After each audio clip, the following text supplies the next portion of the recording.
Dong Xiang from China Agricultural University, Prof. Arif Ansor Yusuf from Universitas Pajajaran, and Min Zong Pak, Program Manager AKPMT ASEC.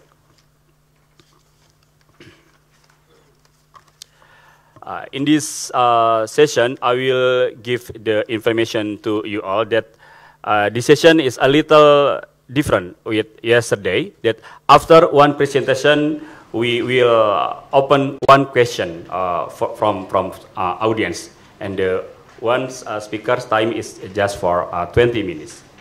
The first presentation, we would like to invite Mr. Stephen Howes from Australia National University, and the presentation entitled "Whatever Happened to Growth with Equity, Reassessing the Role of Inequality in the ASEAN Miracle." Stephen Howes, time is yours.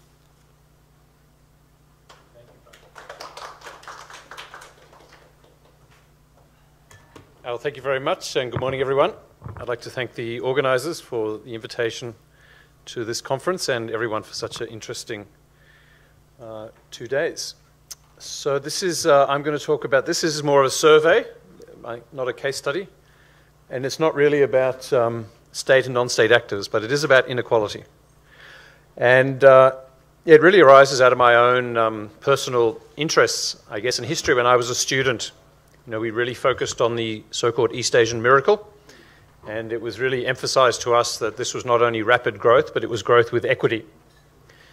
And since the 80s, however, we all know inequalities increased in East Asia. In fact, indeed, this has been named the Great Reversal. So growth with equity has been replaced by growth with inequity. So I'm interested in what happened. What happened to growth with equity? And what I found, looking into this, is that these two periods are treated very separately. The focus now is on the recent increase, and there's no reference to the earlier period where inequality was stable or falling. And likewise, in terms of explanations, there's no reference to the earlier explanations. There's just a set of new explanations for why inequality has increased. So that doesn't seem very satisfactory to treat the two periods so separately. It's better to take an integrated, or what I call an encompassing perspective, looking over both periods. And I just haven't seen that done. So this paper is an attempt to do that. It's just a first effort, and there's still a long way to go. But I hope to, I think at least it's shown some interesting initial results, which I want to share with you. So just to go back to this start with the shift from growth with equity to growth with inequity. This graph is from the East Asian Miracle, which was the World Bank report of 1993.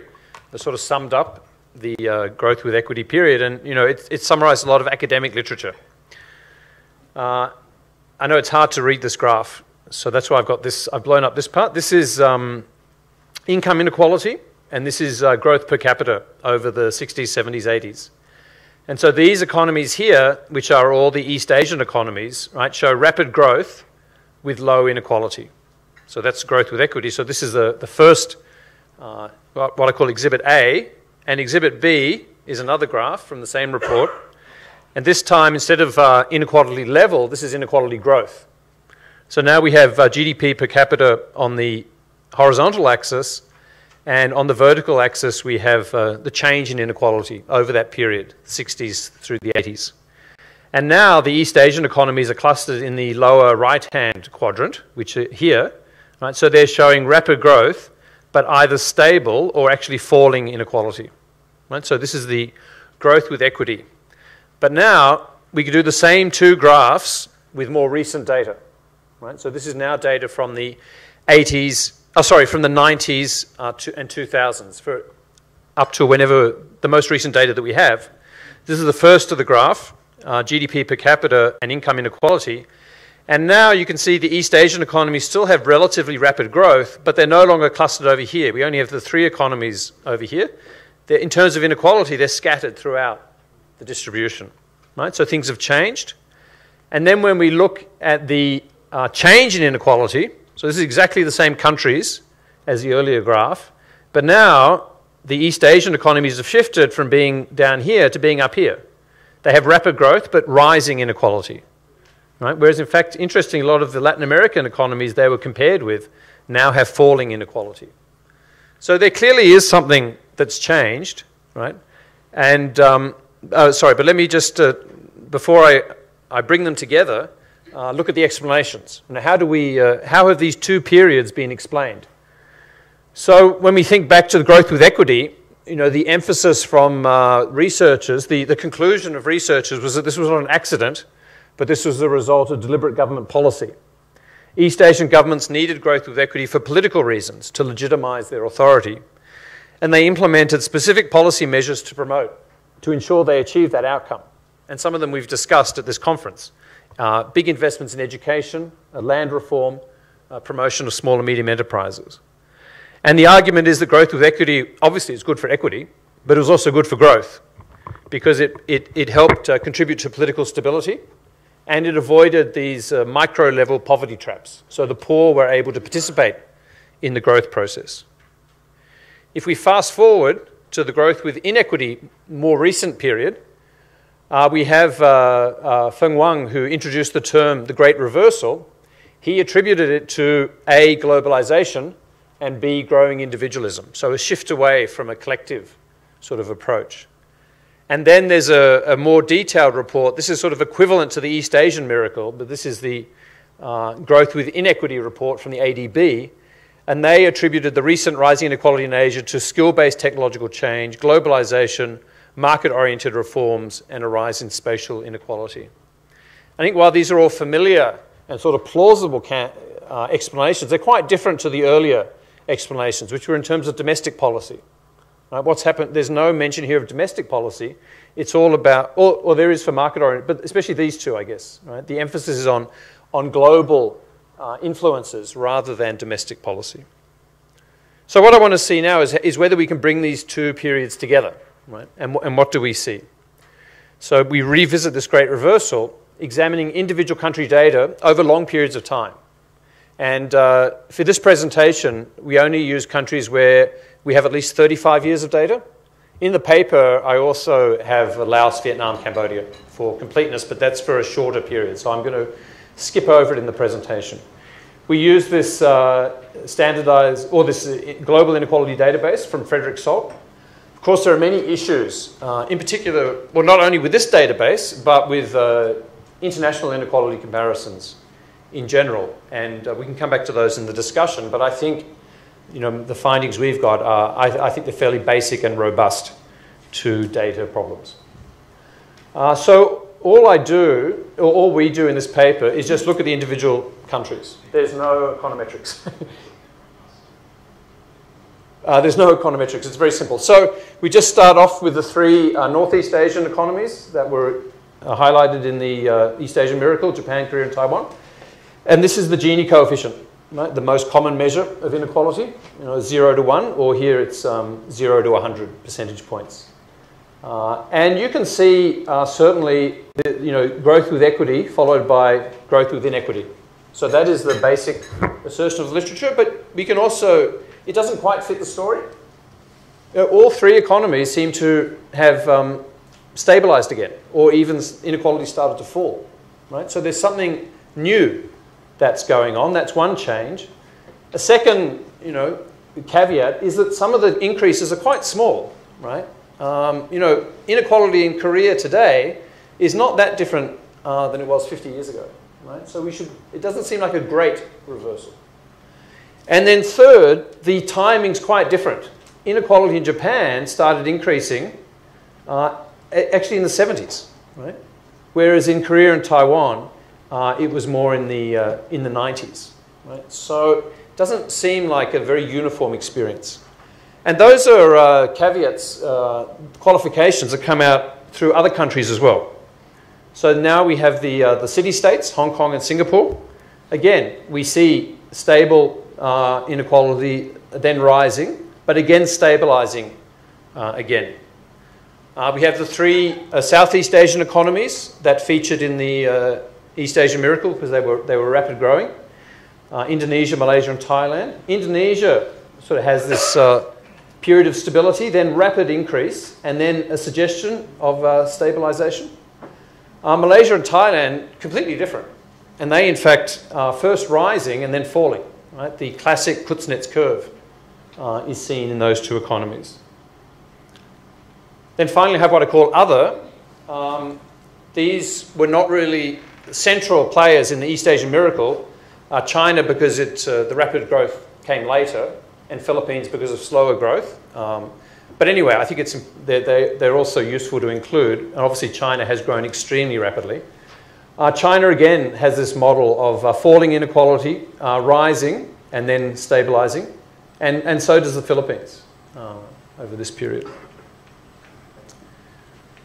So if we bring these different countries together, right, which is what this graph does, I think you can see two main patterns. First, most countries show this inequity, equity, right? So flat, rising, flat, or falling again. And then two countries show the Kuznets curve pattern. So it's not as simple as a great reversal story. Second, we do see this very interesting convergence of Korea, Taiwan, and Japan, which are here. I don't know if it's just a coincidence that they all have a Gini, almost exactly the same now. But they are quite separate from the other economies, especially with Indonesia moving up. So you have two groups now, Korea, Taiwan, and Japan, with a Gini of 0.3, which is very low. Right? So these are low inequality countries or economies. And then we have the high, which 0.4 to 0.5. The relatively high inequality economies, which are the other East Asian economies. And then finally, this great diversity, both in the extent of the change and in terms of the timing of these different trends. So I just want to finish with this point, a couple more tables. Yeah, this is there are lots of numbers here, but what I've done here is have the difference between the maximum and the minimum inequality. I see, actually, I have included those three, Cambodia, Vietnam, Laos. But anyway, don't worry about that. The maximum, minimum, and then the difference between the last and the first. Right? And here, sorry, I think I've somehow the heading is missing here. And this is the number of years. So this is the change in the Gini, and this is the number of the years. And yeah, just look at a few numbers. So China has this massive increase in the Gini, right? That is a huge increase in a Gini coefficient from a low inequality to high inequality. Second, Indonesia, relatively large change in inequality. But for the other countries, Japan's somewhat large, but a lot of the others, very small increases in inequality. And in fact, the median, the typical East Asian country, only has an increase of 3 percentage points. This is an absolute change, right? Not just, so we're not averaging out large and small changes. This is the average, the median East Asian economy experiences an increase of 3 basis points in the Gini over half a century. So I'm only here looking at the ones, I'm excluding Laos, Cambodia, Vietnam. So that's not a lot, right? It's not a lot. In fact, Tony Atkinson, the famous inequality scholar who sadly recently passed away, in his last book, Combating Inequality, Inequality, What Can Be Done, says how much is a large change in a Gini? What's a salient change? And he actually defines it as 3 percentage points. So for the East Asia typical economy, you have that change, but only over half a century. So hence my conclusion, right? With the exception of China and Indonesia, the overall impression is one of stability of East Asia's income distributions rather than massive change. And then finally going to this question of timing, here I look at the economies where I look at the turning points. Somehow China is left off here, that's a mistake. But we look at here at the turning points where for those countries that have this equity pattern, where it changes from the end of growth with equity to growth with inequity. So focus on these columns here. And there's a lot of variation. For Hong Kong, Japan, and Taiwan, that period was over actually in the 70s. So well before the World Bank report in 1993. But for the other economies, Indonesia, Korea, But Philippines, it was either in the 80s or the early 90s. So there's large variations in timing, questions the idea of regional equity and equity periods. All right, so to conclude, I think to understand inequality trends, it helps to take a long-term view and to look at individual countries. That's, what this, it's a very simple paper, that's what we tried to do. It's certainly the case that inequality in East Asia has increased since the 80s, right? So to that extent, the Great Reversal argument holds, but there are some very important qualifications that I think call into question the whole notion of a Great Reversal. Many East Asian economies seem in fact to show an equity pattern, right? With a recent reversal of, or at least a stalling of the reversal. So it's that wave-shaped curve. Thailand and Malaysia show this completely different Kuznets curve behaviour. And then with the exception of China and to a lesser extent Indonesia, the changes in inequality in East Asia are fairly modest.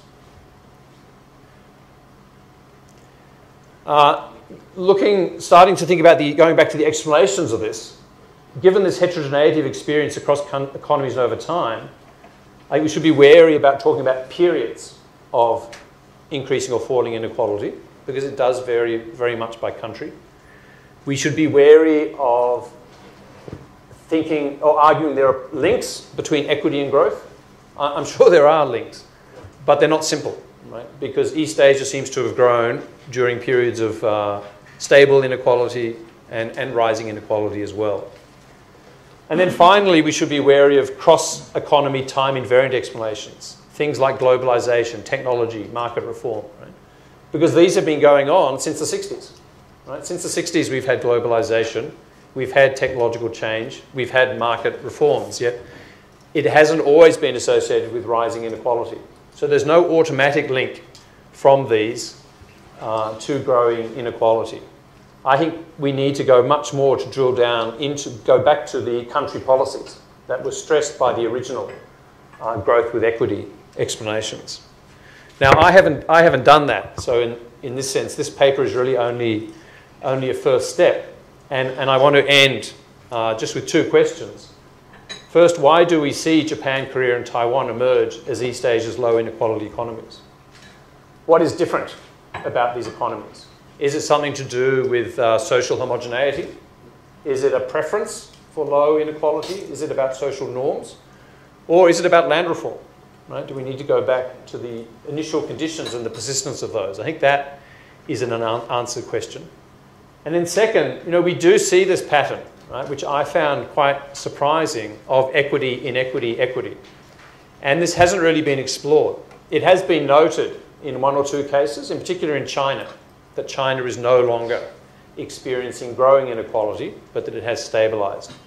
But I haven't seen it drawn out as a pattern across the East Asian economies. It certainly is a pattern for several economies. And why? Is it just a fluke? Right? Is it just a coincidence? Is it that rising inequality gives rise to political concerns about that fact, and therefore policies are introduced to stop the rise in inequality, and ultimately those policies have an impact? I don't know, but I think this is an interesting pattern that comes out of the data, and one that would it deserves further research. But I'll stop there. Thank you very much. Terima kasih.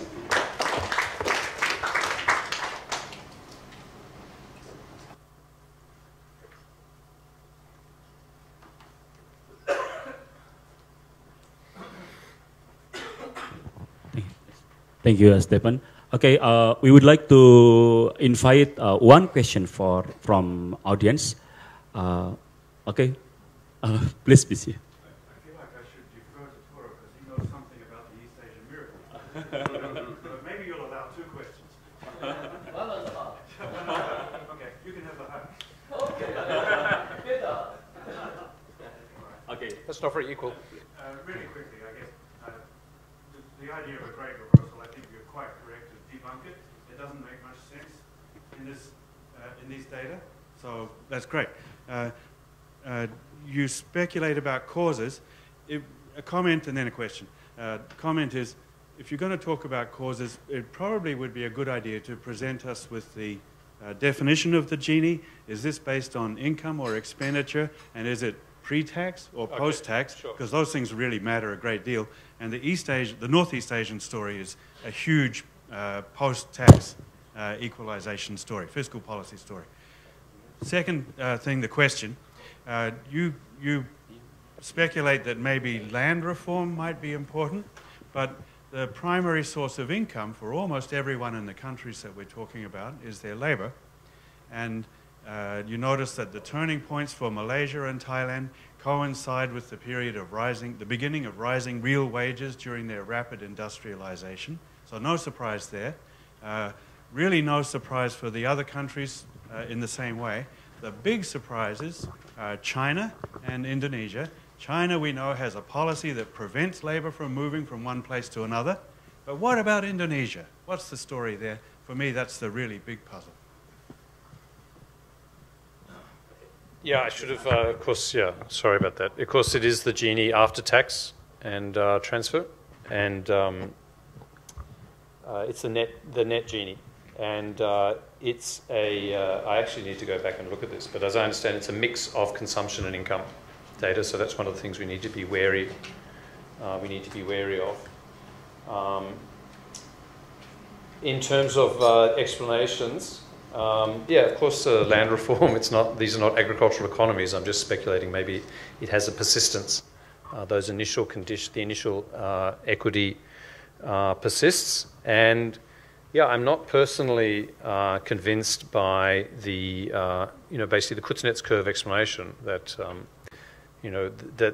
that inequality rises until you run out of surplus labour, and then real wages rise and it starts to fall, because then that would be the pattern we would see across Asia, whereas it's not the pattern at all. It's not only just in Indonesia and China we don't see that pattern, but in fact most countries show a pattern of stable or falling inequality, then this rise, and then stable. So it's not.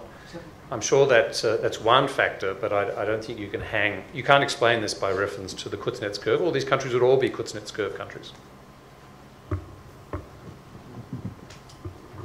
Thank you. One specific point. I share your argument of possible significance of agricultural structure, therefore that of land reform, but possibly more in broader comparisons.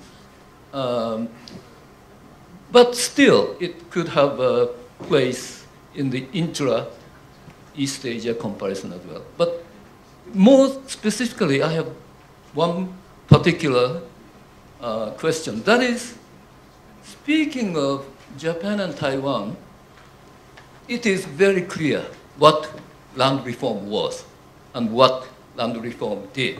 In the case of Korea, I do not know to what extent you can clearly identify both the process, either the process or consequences of land reform. So there are so many Korean scholars here. This is a great opportunity to learn about whatever you mean. If you talk about land reform in Korea, what was it and what did it do? Thank you. Well, I think that's a comment. So that's a good comment, and I agree. Yeah, yeah. Of course, China also had extensive land reform, and it didn't stop. Inequality still rose hugely in China, so we should be wary of land reform as the only explanation, but it may be one explanation. No, more as a historical fact. As a historical fact. No. Oh, you're interested. I know, but that others should answer. Experts on Korea should address that. Not me. Okay. Thank you very much. Please give applause to Stephen Howes. It's interesting presentation. Okay, thank you very much. Next, we move on to next presentation from Professor Armida S. Ali Syahbana, Universitas Pajajaran, and the presentation entitled about addressing inequality in clean water and sanitation through demand-responsive approach. Prof. Armida, time is yours.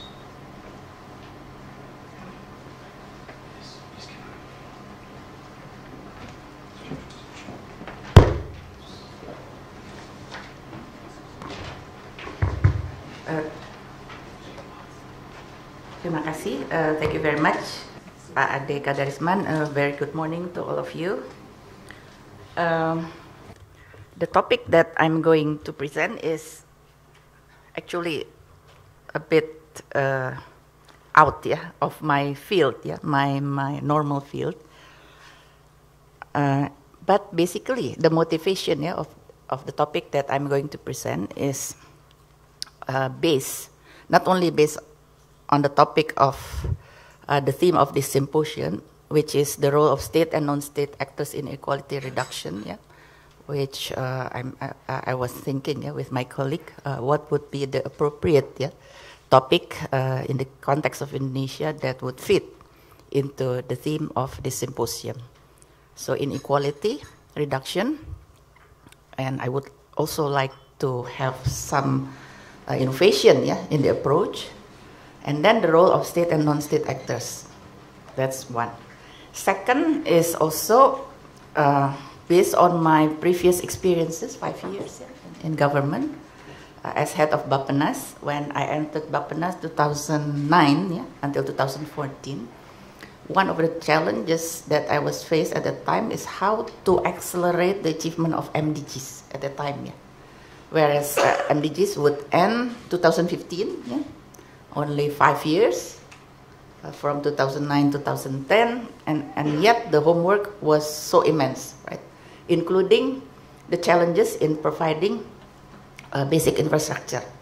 Basic infrastructure, one of those are clean water and sanitation, which at the time we lag behind. Third, I also quoted from Professor Len Princhet, which is Ian's favorite professor. In one of his talk, I attended his talk several weeks ago. He told us that in facing or meeting the development challenges in developing countries, including Indonesia, there is this so-called first generation solution versus the second generation solution. The first generation solution is in which the approach is focusing more on the how to solve the logistical needs. So more on the supply side approach, building this, building that, and heavy government role of government intervention. Versus the so-called second generation solution is, taking into account the changes in the development paradigm, taking into account the changes in the political government system. Therefore, we need new approach. Or in other words, how to adapt and adopt from the previous approach to meet the changes in the development challenges. So those are the three motivations why I then with my colleagues chose and then try to look into the issue of addressing inequality in clean water and sanitation through the so-called demand-responsive approach. Okay, so as a review, just a quick review, but I'm sure all of you are quite familiar with this issue, clean water and sanitation, the importance of clean water and sanitation, just to give you a highlight, So basically, access to clean water as well as sanitation is human rights, and the impact of lack of access to clean water and sanitation, certainly we all understand, can be quite immense, in terms of health consequences or health outcomes, including deaths, the most severe impact. And then there seems to be unequal distribution of the impact of the disease burden, whereas certain countries in certain regional concentration seem to be impacted more because of the development stages that they are in, such as countries in sub-Saharan Africa, including countries in our region in Southeast Asia, including Indonesia, of course, for water, clean water, and sanitation. And the impact of water and sanitation throughout the life cycle, quoting from UNICEF, the impact not only on health issue, health-related issues, but it could impact significantly on the early childhood development, which is very important. The first 10,000 days of life. So the early childhood development, including older children and everybody, I guess, in this case. And then the geographical distribution by the latest data from WHO, UNICEF, 2015, 181 countries had achieved over 75% coverage with at least basic drinking water services. Then we can see the geographic distribution. Indonesia, among those that has achieved 2015 around 70% for clean water. So, well, that's okay, And then for basic sanitation, we are in the not too good category, among those in the range of 50 to 75%, actually around 60%. And then the impact for Indonesia also still significant and severe. MDGs achievement for Indonesia in water and sanitation, clean water 2015 based on Bappenas monitoring evaluation, target achieved at 62%. But sanitation target is a bit higher, 70%, and achieved 68%. Whereas our next 5-year development plan until 2019, the target is 100% for both clean water and sanitation by 2019. And then what has been achieved by Indonesia so far in terms of clean water and sanitation? Well, in the next few slides, I can show you that the increase in coverage there has been some improvement over the years, but inequality in coverage are still an issue, especially across urban rural areas and across household income levels. So the issue is how to accelerate, especially for the lowest income levels, and most notably for the rural areas. And there are some figures that we took from the Statistics Office. This is what I mentioned earlier when I was in Bappenas first time. That was 2009 until 2014. So quite well, not a good number. MDGs 5 years will be due, and then our number is still, wow, this is terrible. Likewise, sanitation is also. Sanitation, although urban is higher, but rural, especially the sanitation is rural. Actually, clean water and sanitation is one package, So I'm not that sure as well, of the difference in numbers. Should be closer. Clean water and sanitation should be closer in number. Although in sanitation may be a bit lagging, compared to clean water.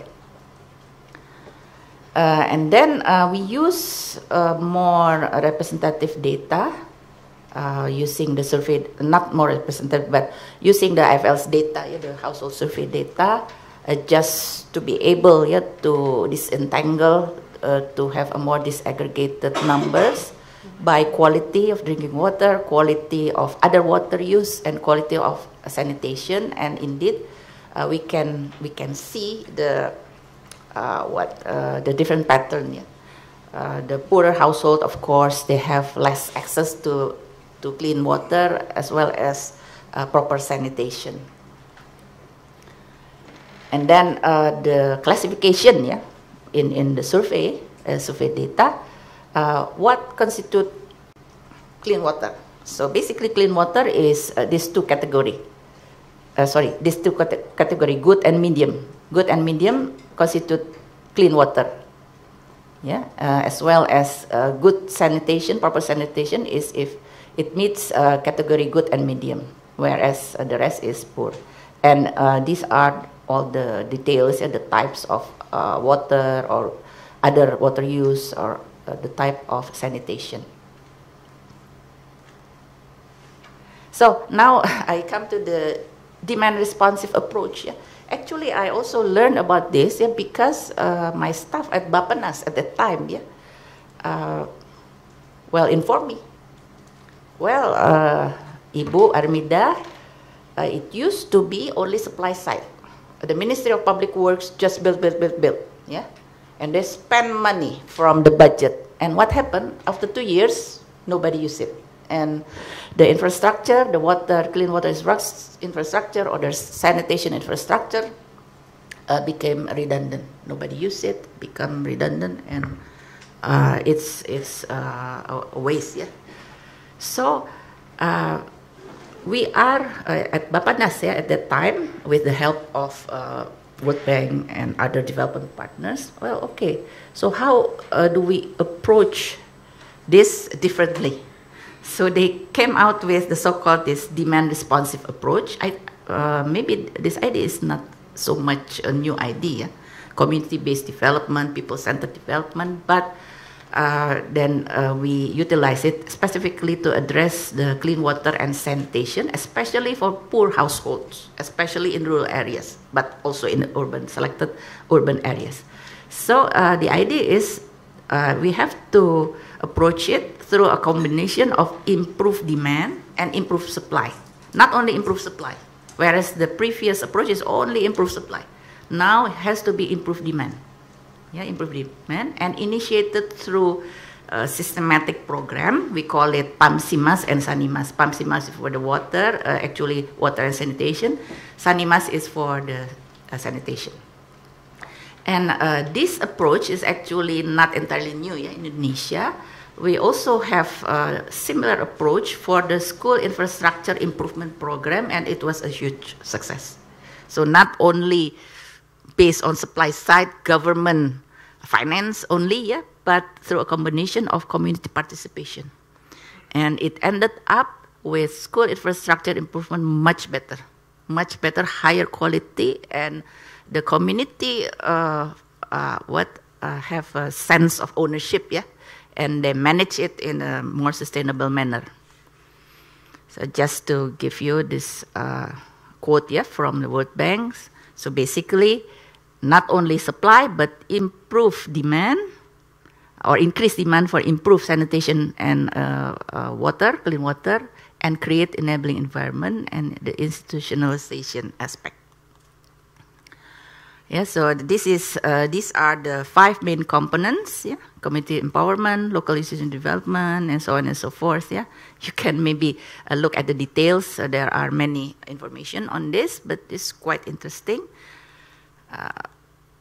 And another more detailed example is community-led total sanitation. Why I raised this, because I remember, 2009, 2010, when I was just started at Bapenas, so we initiated, quite a national program how to also to reach, if possible, 100%, 100% clean sanitation.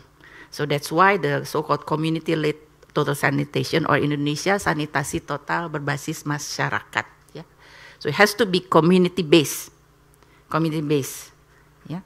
And of course, this is has to be consolidated, and then has to be community mobilization instead of only just building hardware. Shifting the focus, for example, this is just an example, from just a mere toilet construction for individual household to the creation at the village level, the commitment at the village level. Okay, this village, in how many years? 2-3 years, we want to be the so-called ODF, open defecation free. So can you imagine at the time, 2009, 2010, we at Bappenas promoted this, yeah, with the help, yeah, and coordination, cooperation with our development partners. Totally different approach, yeah, totally different approach. And okay, this is just the picture, some of the pictures, and then more details. Just to give you an example, I'll try to find, yeah, this table, this is a simple table. The results is actually, I tried to find whether there has been an impact evaluation. Yeah? The ideal way is to have an impact evaluation on this program, specific program, but I could not find. And what I found is just this document that they said, okay, comparing conventional approach versus the so-called new approach, yeah, in which the new approach increase in access, in this case, improved sanitation is much higher, yeah, than if you use the conventional approach. And then also we target not only community or household, but also district government. That's why yesterday I asked, yeah, I raised the issue, okay, how about the changing development paradigm and changing the environment, yeah, of the governing environment, political system, and so on and so forth. Yeah. In the case of Indonesia, since we are decentralized at the district level, yeah, if we want to be successful in this kind of approach, then we have, yeah, to also engage the district government. Not enough household or community level to scale up further. We cannot just use the project approach, yeah. Like Pamsimas Sinamas is project program. It would not be sustainable, yeah. We have to engage the district in order for them to scale up, yeah, and to be sustainable, the whole approach. Okay, just a few more slides. This is the previous slide, yeah. Now, what we are trying to do, yeah. So I put a very, not big, yeah, but a note. This is a very preliminary exercise. Please not quote yet, yeah, because we are still exercising. You know, when you try to model something, yeah, you estimate something empirically, you cannot get what satisfactory results in 1, 2, 3 go, yeah. You have to do it several times, yes, several iterations and so on and so forth. But in this case, I just want to share with you just the idea, not so much the result, yeah, just the idea. The idea is we would like, yeah, to systematically, empirically estimate, yeah, the impact, yeah, of community participation or household participation in community water or sanitation projects. Whether it really systematically and significantly, yeah, positively affected the probability to get clean water and good sanitation at the household level. So why we would like, yeah, to estimate this, yeah, because, yeah, this is for Indonesia, for whole Indonesia, not project program based, yeah. So actually we have to be able to have both, yeah, project program impact evaluation, and then the whole Indonesia using data such as IFLS, yeah. So the idea is, can we see differences, yeah, across household income level, as well as education level of the household head spouse, yeah, or other variables. But and the initial exercise, yeah, actually we have also estimation for probability a household participate in that community water project. That's another estimation that I do not show it here, yeah. And then based on that, then we go to this estimation actually, yeah. But initial result, we have to clean up, yeah, a little more. At least it seemed to be, yeah, it seemed to be that the poorer household, yeah, when they join the community water project, then they are able to get better quality of drinking water and sanitation. Better doesn't mean good, yeah, yeah. Better means the second level, second type. So it's good enough, yeah. So the water, clean water, is still the publicly provided, not directly into the household. Also, maybe the supply source is directly go to the household. Likewise, sanitation is also, not the first category, the good one, but the second one. The second one is good enough.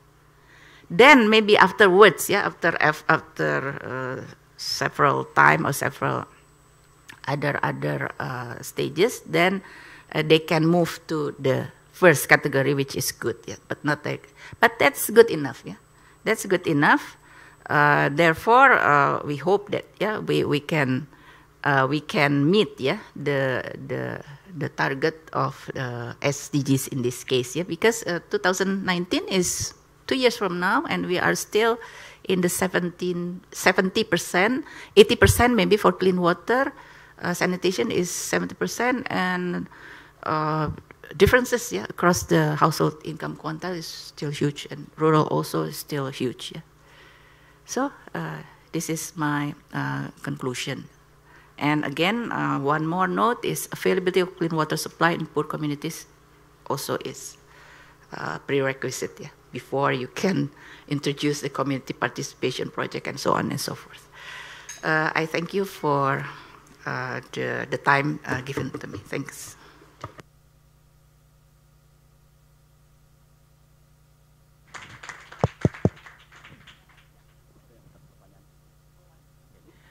Thank you, Prof. Armida. We would like to invite a question to Prof. Armida. Maybe just one question. It's very interesting presentation, and we can see about how the issues of water is very important in Indonesia today. Would you please maybe? Yes. Okay. Thank you very much, Prof. Armida.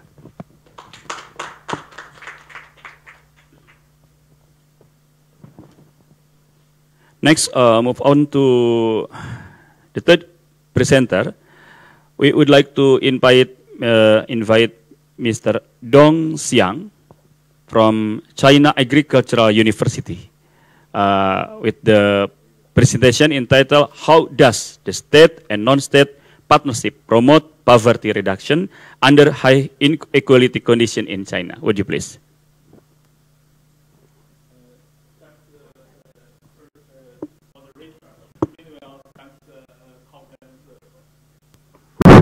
Conference organizer for inviting me.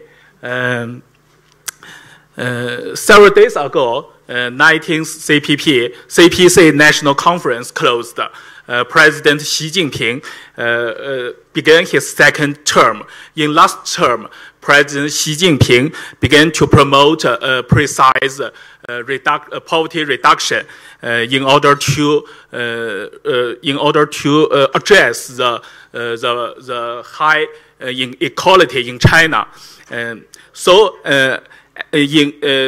Poverty relief in China is very important for government, for every stage of government in China. My presentation topic is how does the state and non-state actor partnership promote poverty reduction under high inequality conditions in China. Recently, central government of China accords great importance to chronic poverty issue and calls for innovative solutions. Several months ago, President Xi Jinping held an important conference to research how to resolve the problem of chronic poverty. In March 2015, Dr. Li Xiaoyun, a nationally known expert in poverty reduction and professor at China Agricultural University, registered a grassroots NGO named the Center of Action Against Poverty at Menla County in Yunnan Province. Menla County is a border county nearby the Laos country, and started his experiment in comprehensive governance to tackle chronic poverty in Hebian village. From these pictures, you can see Hebian villager was extremely poor 2 years ago, poor houses and poor roads. Hebian villager is a Yao ethnic villager and a nature villager. According to our poverty analysis, this villager was a typical chronic poverty. In 2015, per capita disposable income was far less than cash expenditure. This picture was taken in June 2017. Every household in this villager was building a new house with support of local government subsidies and zero interest loans. From this picture, you can see a new Yao-style household building, wooden building, new hotel-style guest room, new village road, and new landscape road.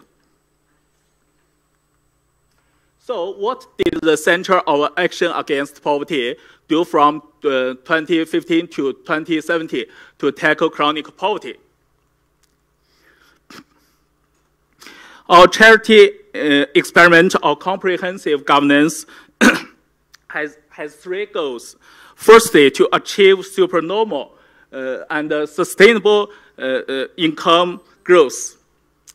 Secondly, to fundamentally improve living and environmental conditions. Thirdly, to make sure poor families have secure food, clothing, compulsory education, essential health care, and housing. Contents of charity experiment of comprehensive governance include 5 aspects. Firstly, based on the situation in Hebian villager, we choose to help them develop 3 key industries in order to boost the income growth. Hair and holiday resort and small conference business as the dominant industry. Sales of branded agricultural products, namely Hebian villager nature product, while microelectronic commerce as a secondary industry. And production of corn and sugar cane as a basic industry. Secondly, we wanted to take advantage of external companies' marketing expertise, but not fully rely on them, and gradually develop farmers' cooperative organizations to have the capacity to run their business and serve as a basis to connect farmers with the market. Thirdly, we helped them build infrastructure to provide basic conditions for industrial development so that we could mitigate the impact of income degradation due to poor infrastructure and stop the transmission of poverty.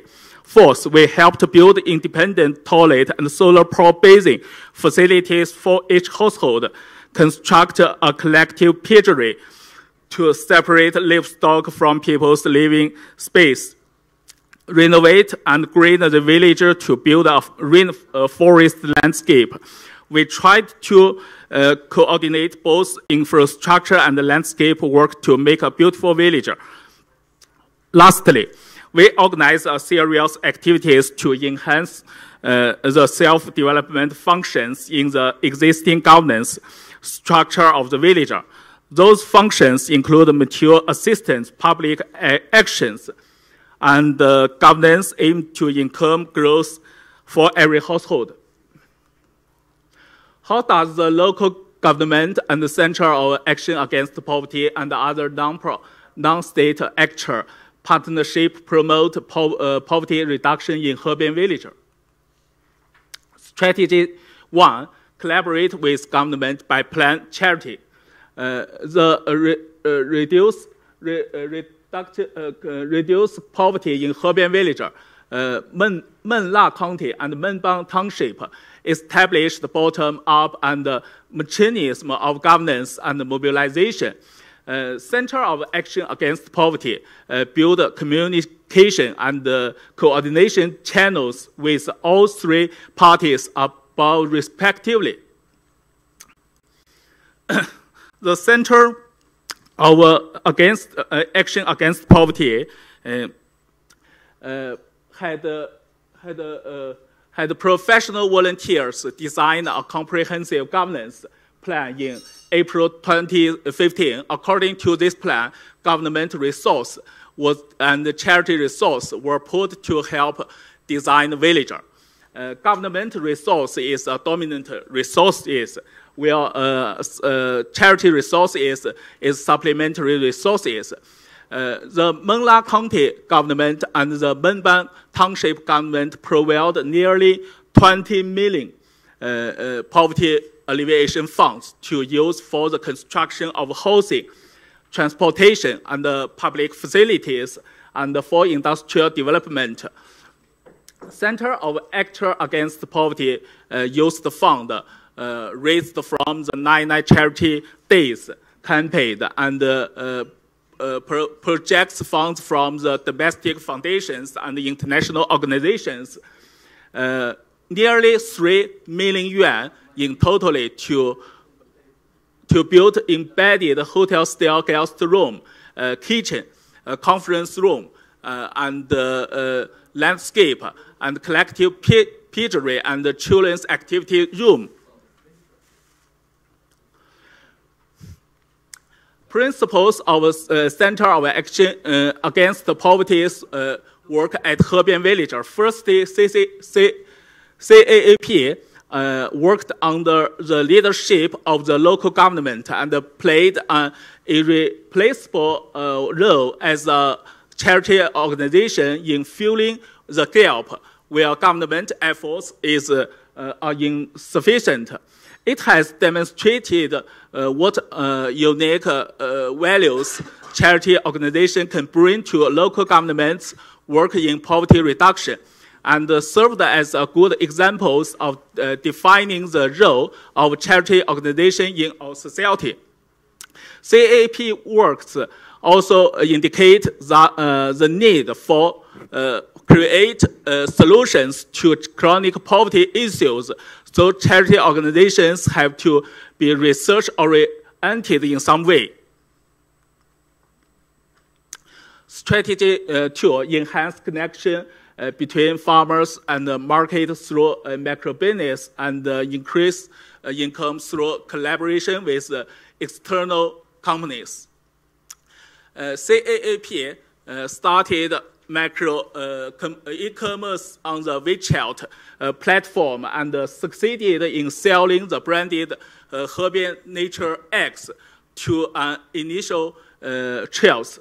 Center of Action Against Poverty also invited market-oriented companies to help farmers with business operation, winter vegetables, which generally follows the ratio of 7 versus with regard of revenue sharing.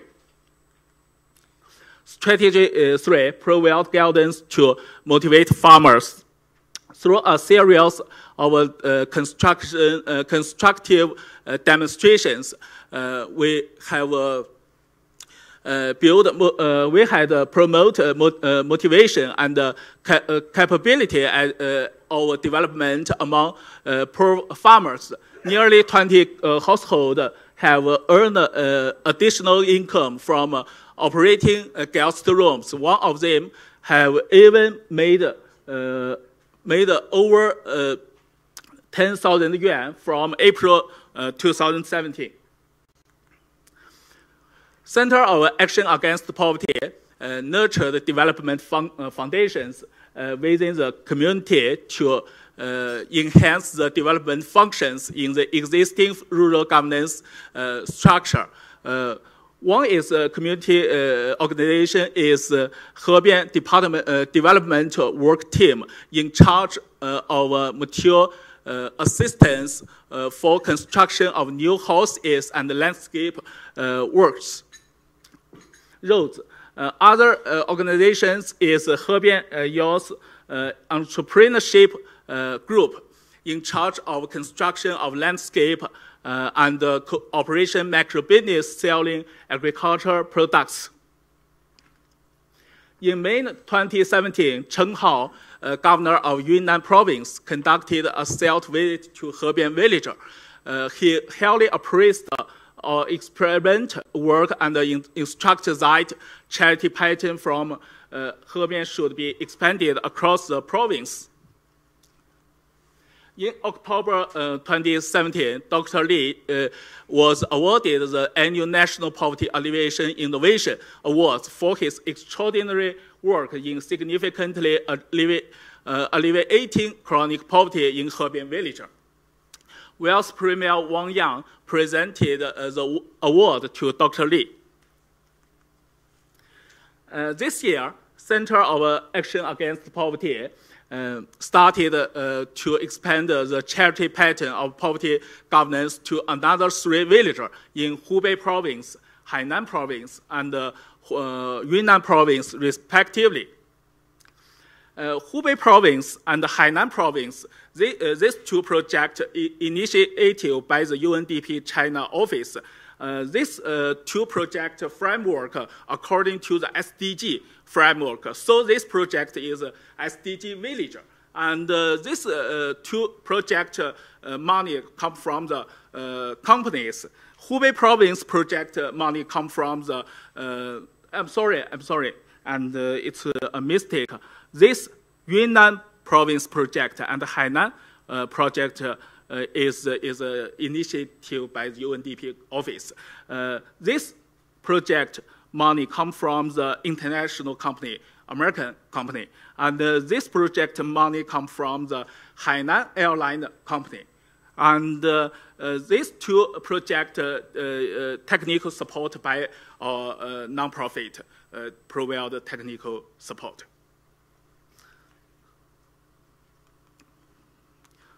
So thank you very much. Thank you.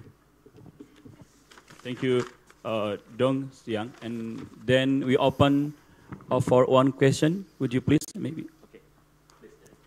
Thank you very much. It was very interesting. And I want to ask that the strategy for the scale-up.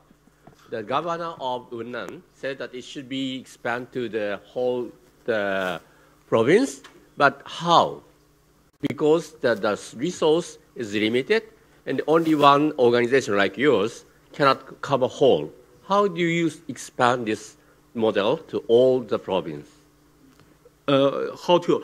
And because our Yunnan province governor and think this pattern is very good, so and this governor asked the Department of Poverty Alleviation in the Yunnan province to promote this extension by the government system.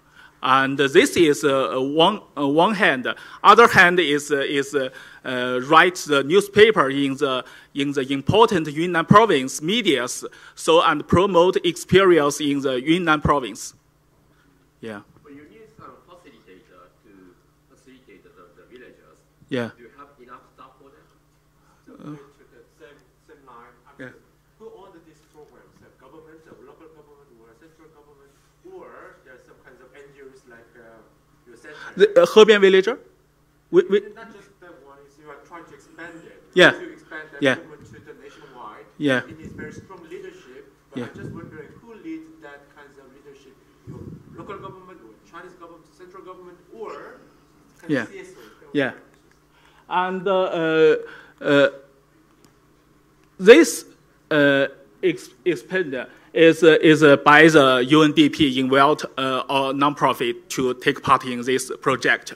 And this project is local government involved this project. And this project is invited by UNDP office. Yeah, my question is in connecting those 4 different programs, there is who initiate? UNDP or your center or your central government? This is a project, 2 projects initiated by the UNDP and the company.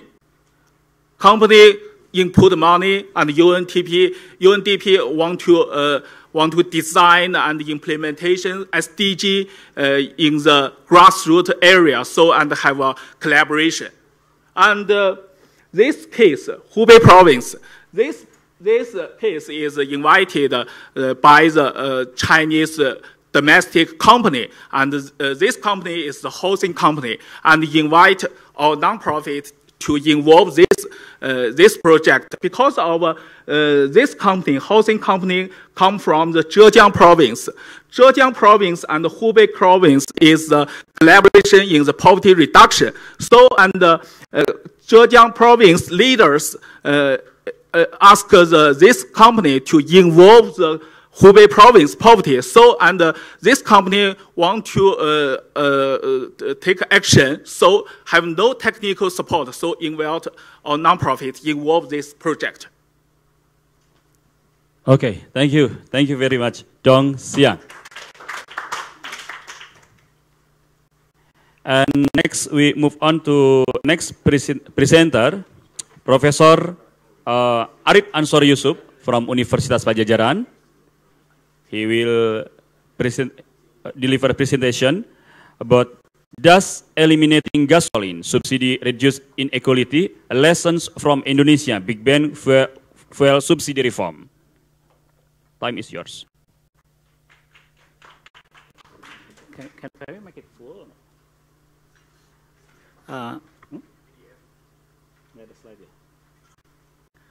Okay, I changed the title a little bit. Let me start with the global context. So this is the table that I borrowed from my colleague Andy Summer and Chris Hoy, which actually saying that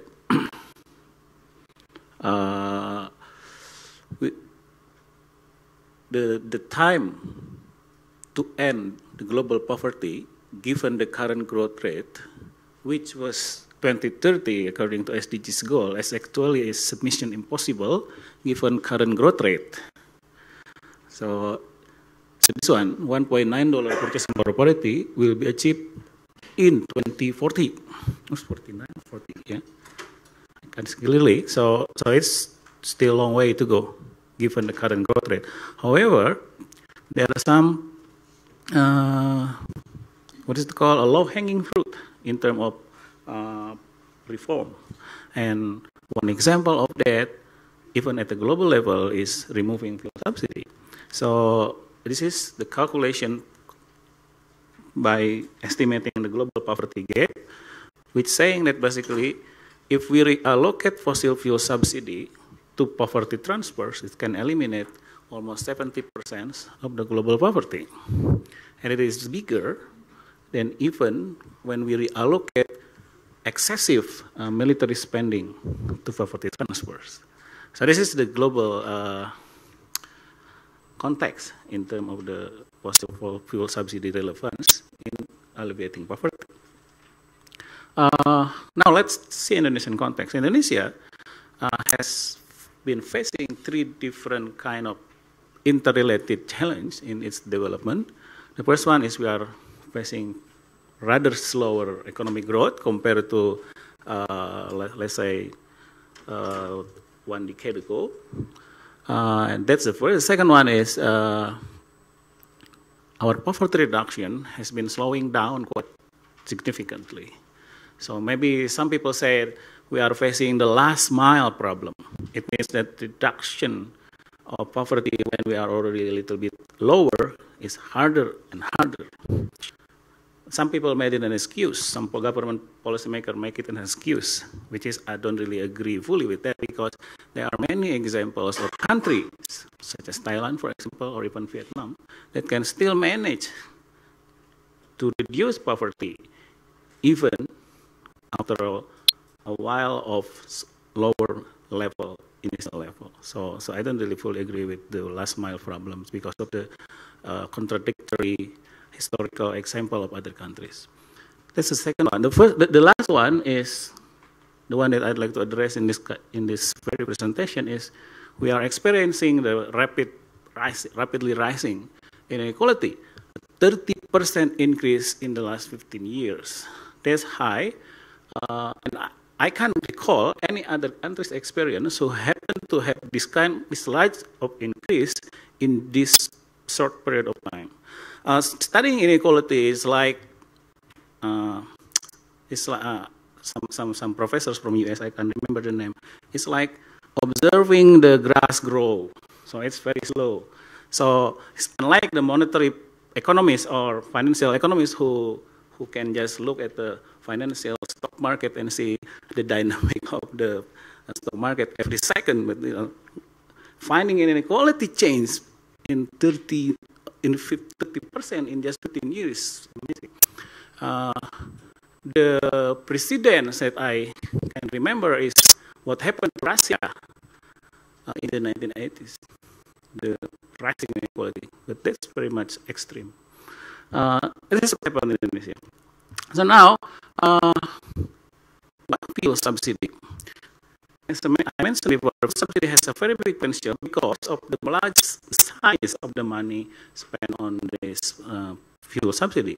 And we have been, or we were aware, economists aware, and we are advising government to do that, but it's difficult actually to implement the reform. But we did try. So this picture basically shows how the evolutions, I think for the last 15 years, how Indonesia actually trying to manage the fuel price and try to reform it. But actually, the road to this full reform is long and winding, like the road from Jakarta to Bandung. So we have actually a very promising episode, such as this. This is the era of very promising episode where we are fully removed, but it's very brief. Actually, that was the conditionality of the IMF at the time. So we're almost fully removed this, but they changed. The reform changed, and I try to characterize these evolutions of this reform into 4 important points. First, the fluctuation in the world oil price actually has been the dominant factors in shaping when and how big is the reform. So that's the first lesson.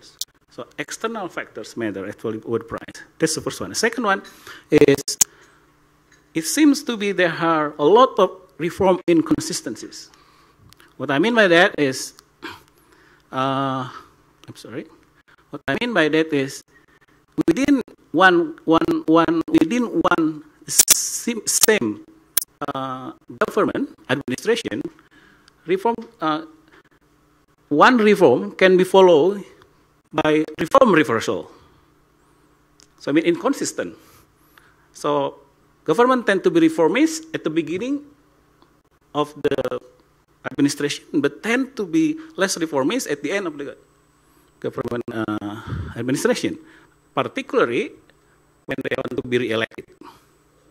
So that's the different reform. So reform can be introduced. So the same government can introduce setback to the reform by abolishing or reducing the strength of the reform. That's the second one. The third one is politics has been the key factors of this inconsistency that I was mentioned before, because incumbent government can just make a reverse the reform when it was about to go to a re-election.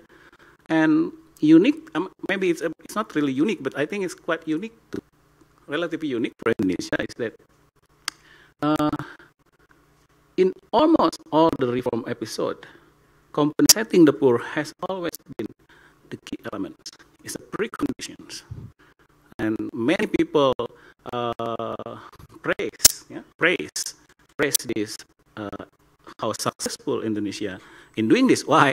Because we are a big country, large archipelago, 240 million people, 40% poor, but we managed in one way or another to transfer money as a compensation of this reform, and rather successfully.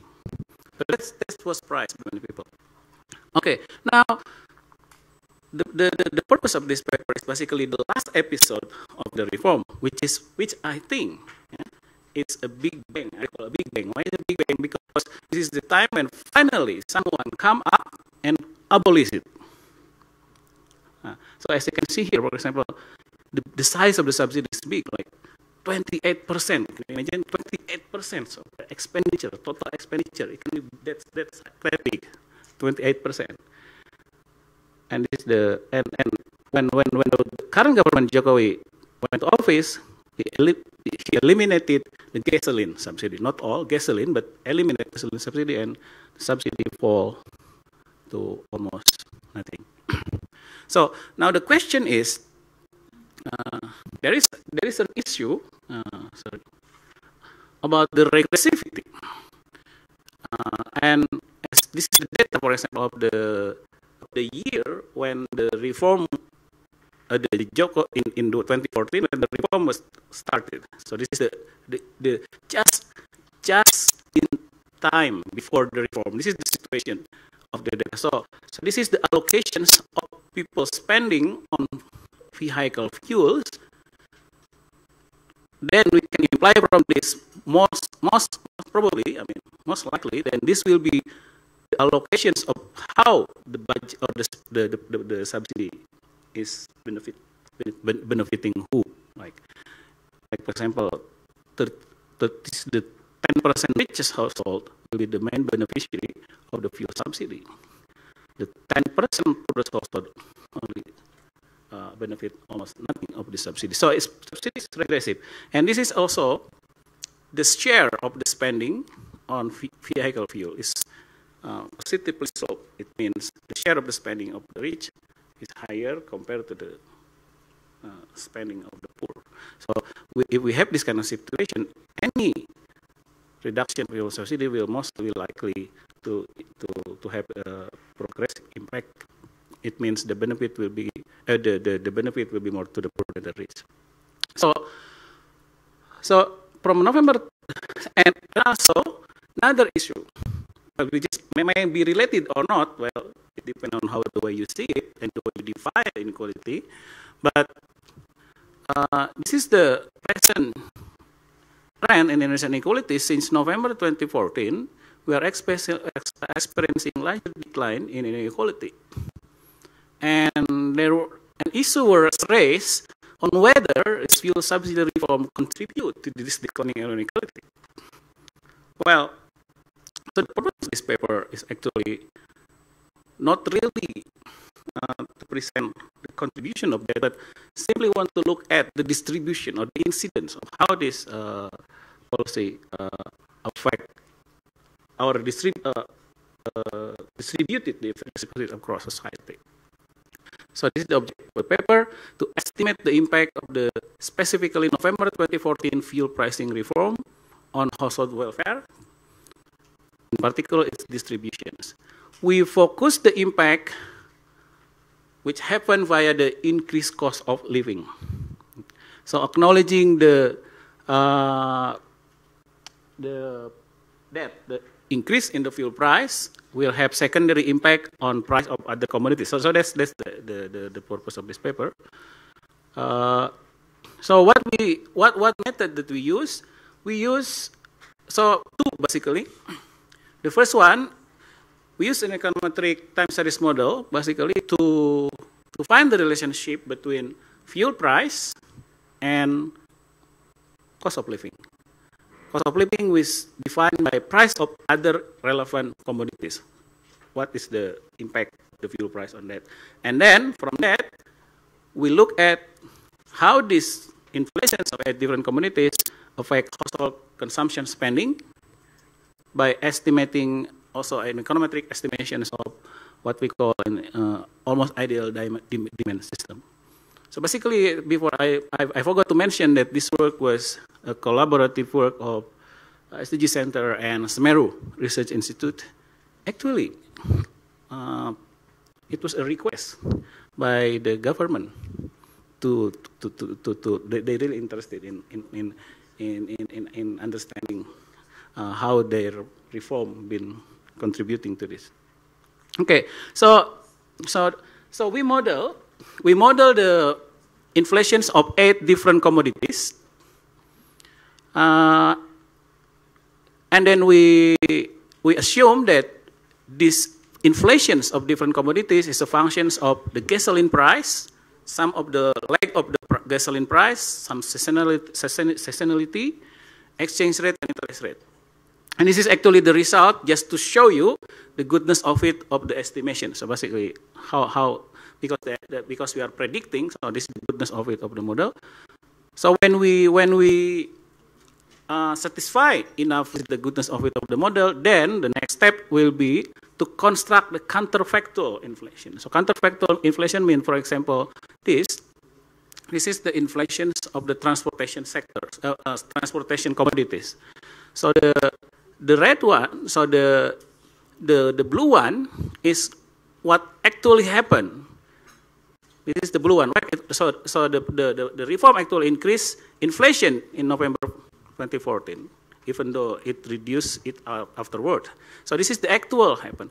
To look at, or to correctly look at the impact of this reform, that we need to make a counterfactual had the reform never happened. So with this econometric model, and we have the tool to do that. So then we estimate the red one, which is the counterfactual, had the reform never happened. So, and we do it for each of these 8 commodities. And then we use this counterfactual to estimate the price level of these 8 different commodities. So because this is the change, and like monthly change, and this is the level. So for example, so this is the factual of the transportation prices, and this is the counterfactual. And then we measure the difference in percentage change of this factual and counterfactual, and use that percentage change to shock the demand system that we estimated using our household survey data. So we have 200,000 observations for this household survey data. We estimate the demand system approach using almost ideal demand system method, using the type of 8 different commodities, and this is the result. This is the result. I call it the result, the distributional effect of the November 2014 fuel pricing reform. Let me explain first a little bit. So the horizontal axis actually measure the percentile of expenditure per capita. So it means that this will be below, this will be the first, or the 1% poorest household. This will be 1% richest household. And the vertical axis measure welfare, defined by real expenditure, so the total real expenditure change with and without reform. So this is basically the effect of the reform on the percentage increase in welfare. And I draw 3 different graphs. The first one, which is the solid line, is the total combined household, like all rural and urban combined, but divided into 100 percentile. This one is the urban household, and this one is the rural household. So the first observation is the trend is declining, which means that the distribution effect of the November 2014 fuel pricing reform is basically progressive. So actually all loss, all has decline welfare, but the richer you are, the biggest the impact. But the poorer you are, the lowest the impact. So it's called progressive. And also urban household tend to adversely affected more proportionately than the rural household. And then also I try to estimate the equivalent, to compare it to how is the size of this in relations to the inequality change, let's say 1 year after. So for example, then we can calculate the impact on the Gini coefficient because of this this impact, and then I calculate that it is equivalent actually to 17% reductions of inequality observed 1 year after the reform. So it's quite big magnitude. I also would like to mention that in addition to rising fuel price, the government also give cash compensation to the poor. I did try to see the impact, which is of course very progressive, but because I think that impact is not long-lasting because it is temporary, so I don't really want to discuss this too much. So the conclusion, so the Big Bang, the reform that I call Big Bang fuel subsidy reform in November 2014 was actually progressive. Its impact on household to the increased cost of living is larger, the richer you are, but lower the poorer you are. And the impact on urban household is bigger compared to rural household. And it's equivalent to 17% reduction in Gini coefficient observed 1 year after the reform. Well, there is some caveat, so we didn't take into account the potential benefit of the reallocation of fuel subsidy into other kind of spending. So, because if the fuel subsidy reduced, you have more money, government have more money to spend on, let's say, infrastructure or even social spending, but we didn't take into account of that. So what we have here, the estimation is basically the lower bound of this estimate. So it can be even more progressive if you combine it with the recycle of the revenue. Last thing that I think is the key, perhaps the most relevant to this symposium, is that Indonesian reform that was happened in that particular period of time is attributed to two things. The first is the strong leadership of the president. So when people ask me, how can we learn from this November 2014 to other countries, I say that it's difficult because unless you can clone Jokowi, then you can replicate the reform. So there's very strong political leadership in this reform. And the second one is also favorable external factors because we have a very low oil price at that time. So when we have very low oil price at that time, so removing subsidy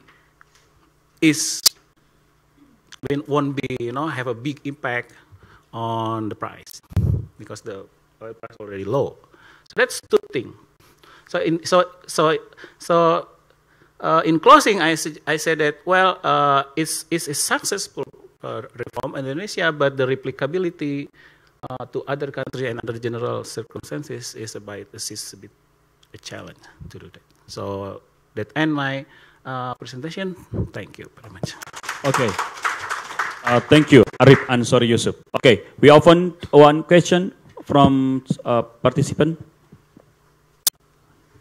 Okay, please. So, thank you for your presentation. Half question from me, the other half from Ian. My half question. Half answer. Oh, another. Sorry.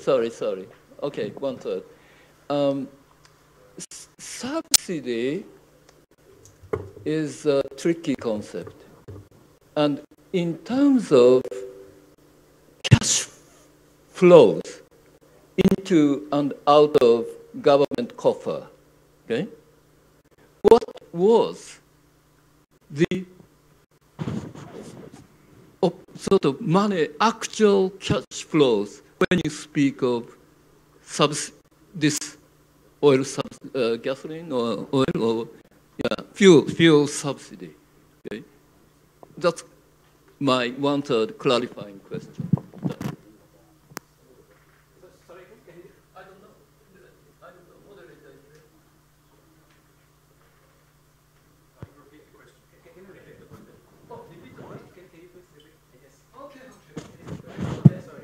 Subsidy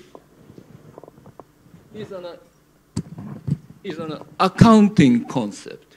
Then, in terms of actual cash flows into and out of government, okay, did anybody actually receive transfers from government, which on the booking, accounting, it is designated as subsidy? Okay, that's my question. Well, I think this is the concept. Let me. The money, well, the subsidy money in the Indonesian case goes to the direct money. I mean, the cash, the notes, goes to the people who import oil. Pertamina, let's say, that's the money. Okay, so that's how the cash flow. Okay, now the cash flow. And then how it infects the society, it's reflected in the cheaper price of fuels. So people buy fuel cheaper because of that. But government pay. But how it impact the welfare? Well, it will have benefit. People's welfare will. Okay. Therefore, cash receipt of Pertamina is that much low, right? After the abolition of fuel subsidy, So Pertamina's cash inflow is that much low. Yeah, so Pertamina now has to buy fuel, imported fuel with higher price, and then it was pass it to consumers. Pass it to consumer, and consumer will pay. Consumer will have lower welfare. So that's the way I see it. So the distributions of this welfare impact depend on who has car, who has That right? part I Thank you very much for the clarification. Okay. So let me collect all. Maybe, please. Okay, please. I'll be very quick. Very interesting talk, of course. Thank you very much. The big puzzle in the data is, of course, that welfare, as opposed to income distribution, shows a very negative shock in the estimates. That is, the best off households spend 1% less, and the worst off spend 2% less. So everybody is spending less. Notice that the subsidy reform increases the costs of a lot of goods which are intermediate goods to production, like transportation. So is there an income effect that's coming through the other part of the economy? You've showed us the cost of living change. What about the income change? Okay, that's good. That's good question. I believe there is. I believe there is, because the transportation will be used to transport goods, and industry will face resistance. However, and then employment will be impacted. In economic term, it's called economy-wide or general equilibrium effect. But in this particular paper, I didn't really look at those impact for one reason, because the particular request for the studies, we want to look at whether or not the fuel pricing reform has contributed to declining inequality 1 year after the reform, and that's very short period of time, in my view, for the income mechanics to take place, because to be able to fully acknowledge that I need to use the different model, which we call, for example, computable general equilibrium model. But the computable general equilibrium model, the effect that was represented by this kind of model is more medium, or 1 or 3 or 4 years time. So for me, let's see just the immediate implication of this. So the answer is not in this paper. Okay. Okay, thank you very much, Arif Ansori Yusuf. Okay, we move on to next presenter, the last presenter, Min Zong Pak, Program Manager AKPMT ASEC. She will present about ASEAN-Korea cooperation, focusing on ASEAN ROC Cooperation Fund, AKCF. Time is yours. Yes, selamat siang. Hello, everyone. It is my pleasure to present my presentation this symposium, and thank you very much for KAIDEC as well as the SDG Center for the great hospitality and as well as excellent arrangement. And my presentation is on ASEAN ROK Cooperation Fund, and I hope to provide some hands-on solutions to reduce the inequality throughout the region. And apologies for the prominent scholars here, because it is not academic discussion, but since this is the last one, please sit back and relax, but do not sleep. Yeah. So this is the outline of my presentation. So I want to start from the setting the scenes. So this year marks the 50th anniversary of the founding of the ASEAN, and since then, ASEAN has made remarkable strides in maintaining peace, accelerating economic growth, and improving the lives of citizens, and which makes ASEAN as an important regional organization. So as we can compare the figures in 1967 and the last year, we can really see the fruits of development.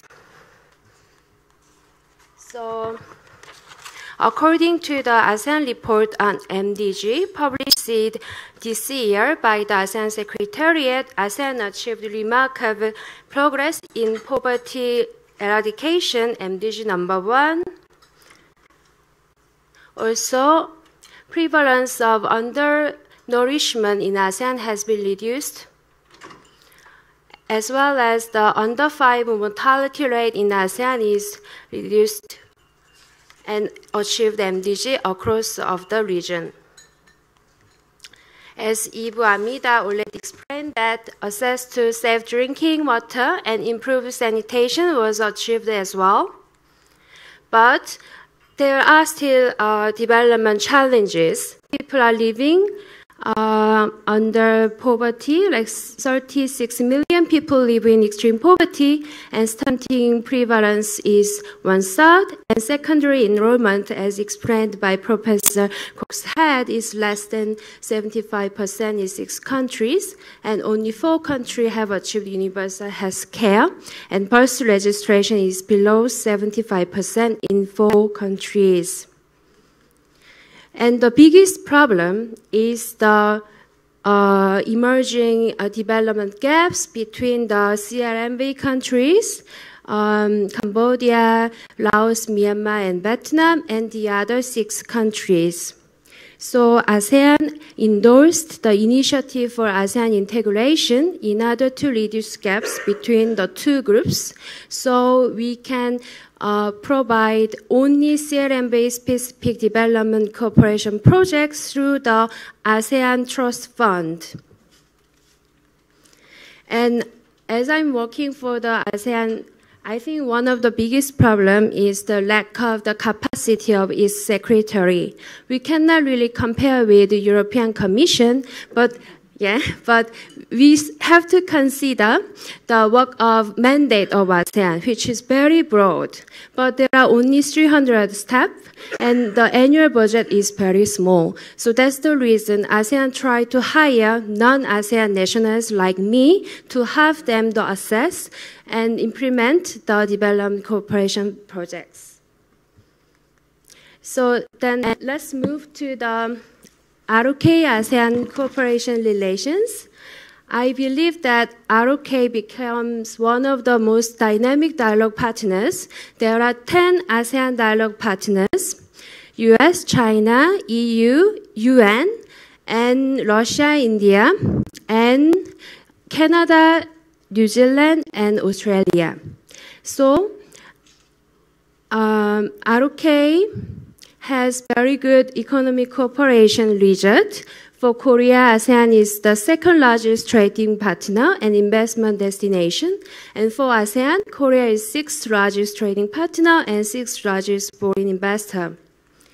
And also, for Korea, ASEAN is 2nd highest FDI destination, and there are 8,000 Korean companies creating 1.8 million jobs in ASEAN.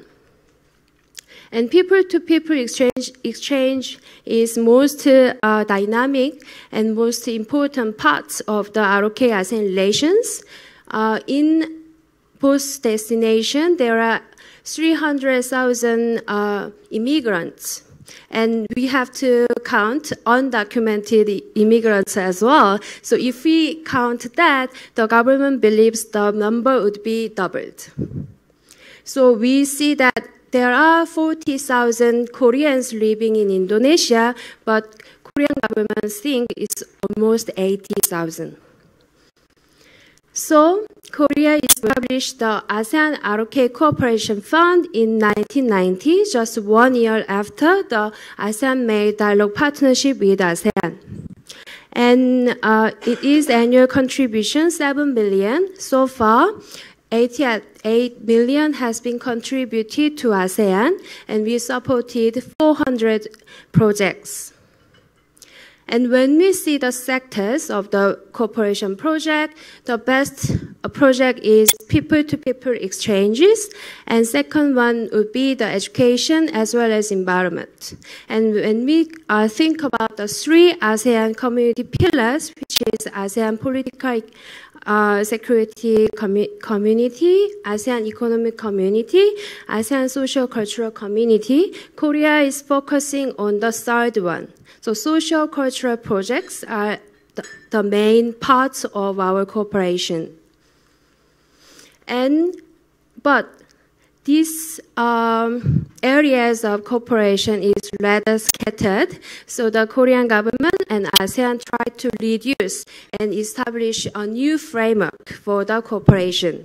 So we considered the UN SDG goals and ASEAN vision statement like ASEAN 2025 and Korea's midterm ODA policy towards this region, as well as ASEAN ROK plan of action for key reference for this new framework.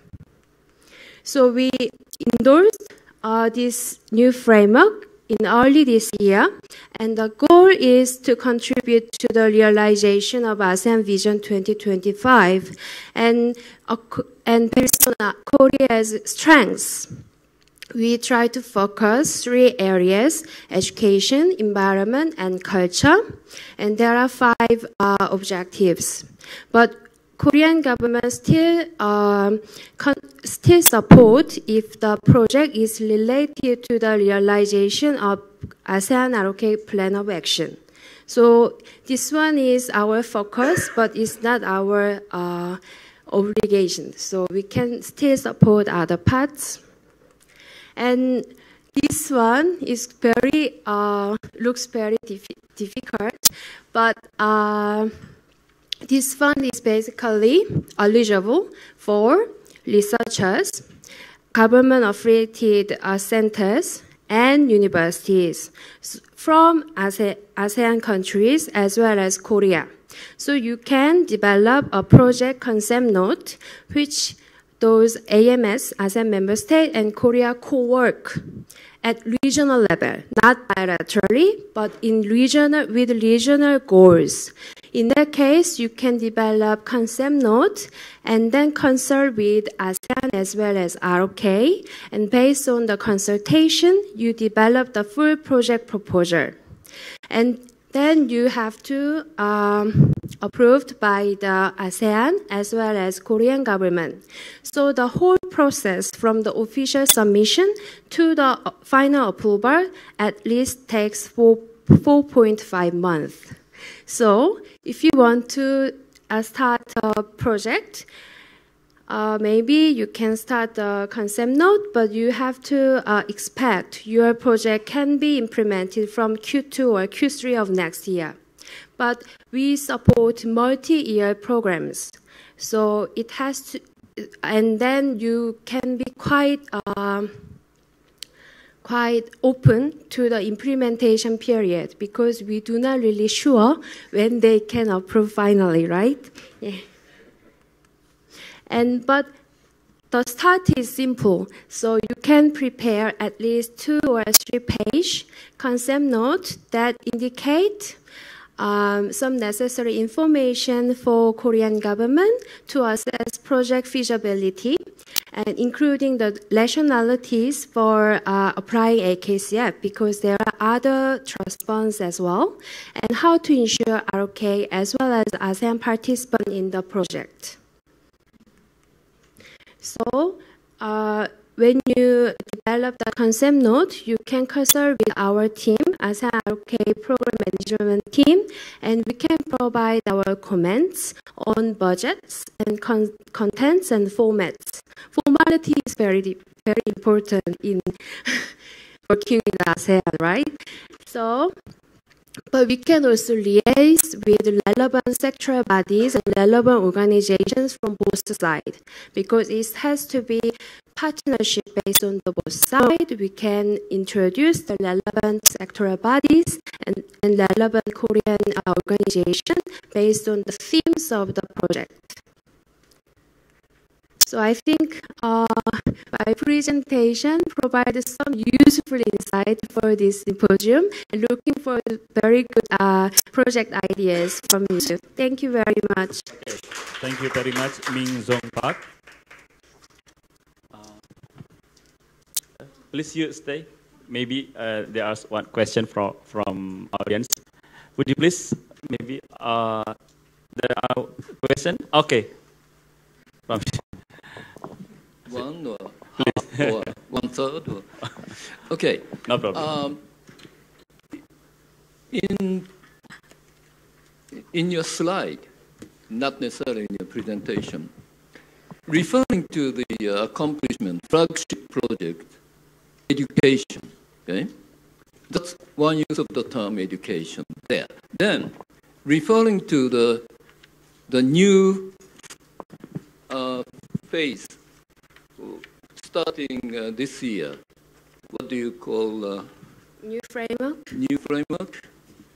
And there, you also mentioned as one of the priority sectors as education.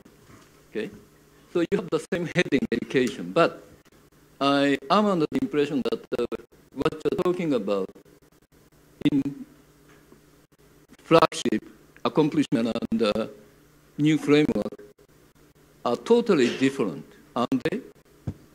When you speak of flagship education, it's more like leadership formation, young leaders project through exchanges. And in new framework, you mentioned your slide mentioned two priorities. And they are more like education in the ordinary sense of the word, it seems. So you cannot use education in the first instance when you are presenting flagship accomplishment. It's leadership formation, not education in ordinary sense of the word. Thank you.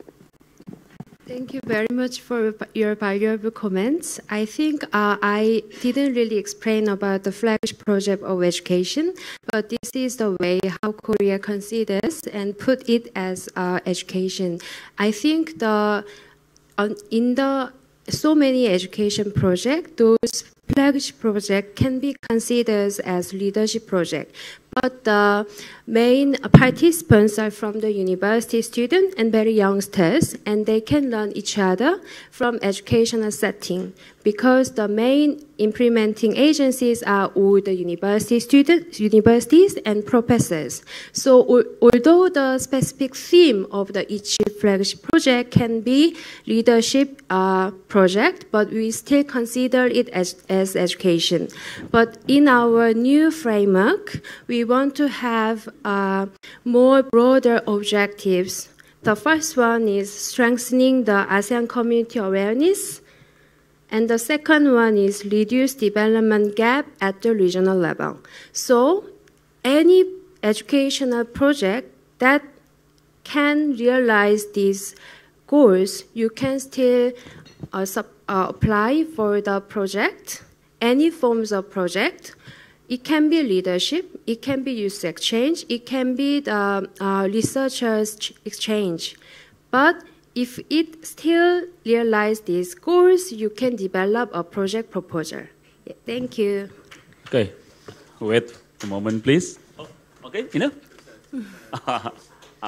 Okay, thank you very much, Min Zong Park. And then we would like to invite all presenters, Arif Ansor Yusuf, Don Siang, Stephen House, Min Zong Park, to sit forward, please.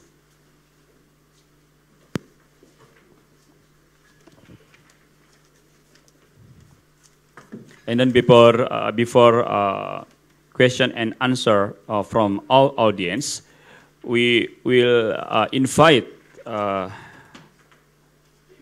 discussion session to give suggestion and comments from The first, I would like to invite Sukju Kim from Seoul National University.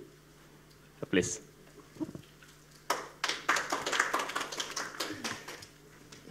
Okay. First of all, I'd like to thank for the presenters for sharing your research result.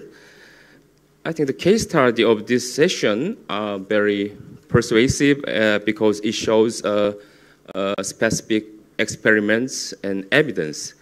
It is meaningful in that some studies carried out by micro and quantitative and discourse methodology in terms of inequality of developing cooperations areas. For example, innovative solution through government with NGO seems to be an interesting experiment. Other studies have significant questions and suggestions in order to point out that inequality problems are not only limited in the developing countries, but in emerging and traditional donor countries, especially in Asia, like in South Korea, even if in Japan. So I have 4 general comments and 2 questions. The first comment is about strategy for poverty reduction. In other words, poverty reduction strategy should be formed with more mid and long-term strategic program instead of short-term solution. For example, the setting of a social safety net, I think, is more important in terms of enlargement opportunities for BOPs, bottom of pyramid, and sustainability in labor market rather than the short-term project for improvement of living environment by cash transfer or conditional cash transfer and making infrastructure. I think the concept of social economy, including social cooperatives, microfinancing, and social enterprise, and BOP business that engage the poor in the labor process, are also getting attention in this context. The second point is about an evaluation of government policies or evaluation index. For example, it is very difficult to verify the effectiveness of poverty reduction and inequality improvement in response to change of government policy, because it is not easy to control other influencing variables, I think. Nevertheless, setting of appropriate indicators and elaboration of evaluation methods are the major challenges in academic areas, I think. The third point is about the importance of the demand responsive or demand-driven approach. Access to clean water, as mentioned in this presentation, must be a very important or urgent issue for developing cooperation. It's very clear, particularly for poor or vulnerable and the people in socially marginalized. However, you know, historically, the right to access to water or formation of water governance has been formed under very political or economic interest. Thus, to make a sustainable access to clean water of poor seems not so simple. I think this is also related to the building of a socio-economic safety net and expanding the opportunity for the poor in a society. The fourth point is about acceleration of inequality trend in the donor country. In the SDGs, it should be proposed to overcome not only the absolute poverty in developing countries, but the inequality in donor countries. it's clear this is related to social structure, which is to overcome when development is understood with the economic indicators, and therefore is a comparative analysis of national policies should be proceeded, I think. The gap between the rich and poor international traditional donor countries, such as the UK and Germany, as well as its emerging donor country like South Korea, is now very serious social problem. And more serious fact is that now the trend is accelerating.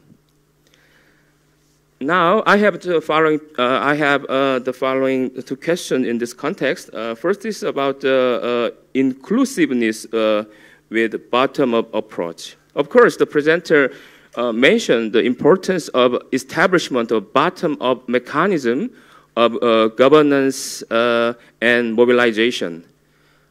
Nevertheless, I want to ask, how will the poor or community members be involved or participated in government-led experiment in terms of poverty reduction? Second question is about sustainability in terms of accessing to clean water, as I mentioned.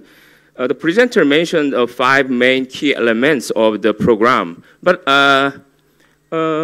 I want a more specific explanation. How can the poor have a sustainability of accessing to clean water? Is by law or by institutional support or by economic development, research, etc.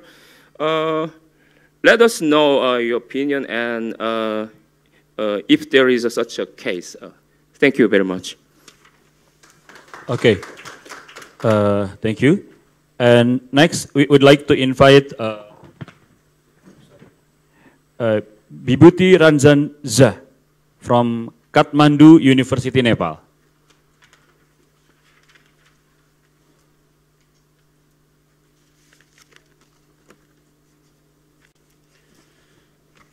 Thank you so much.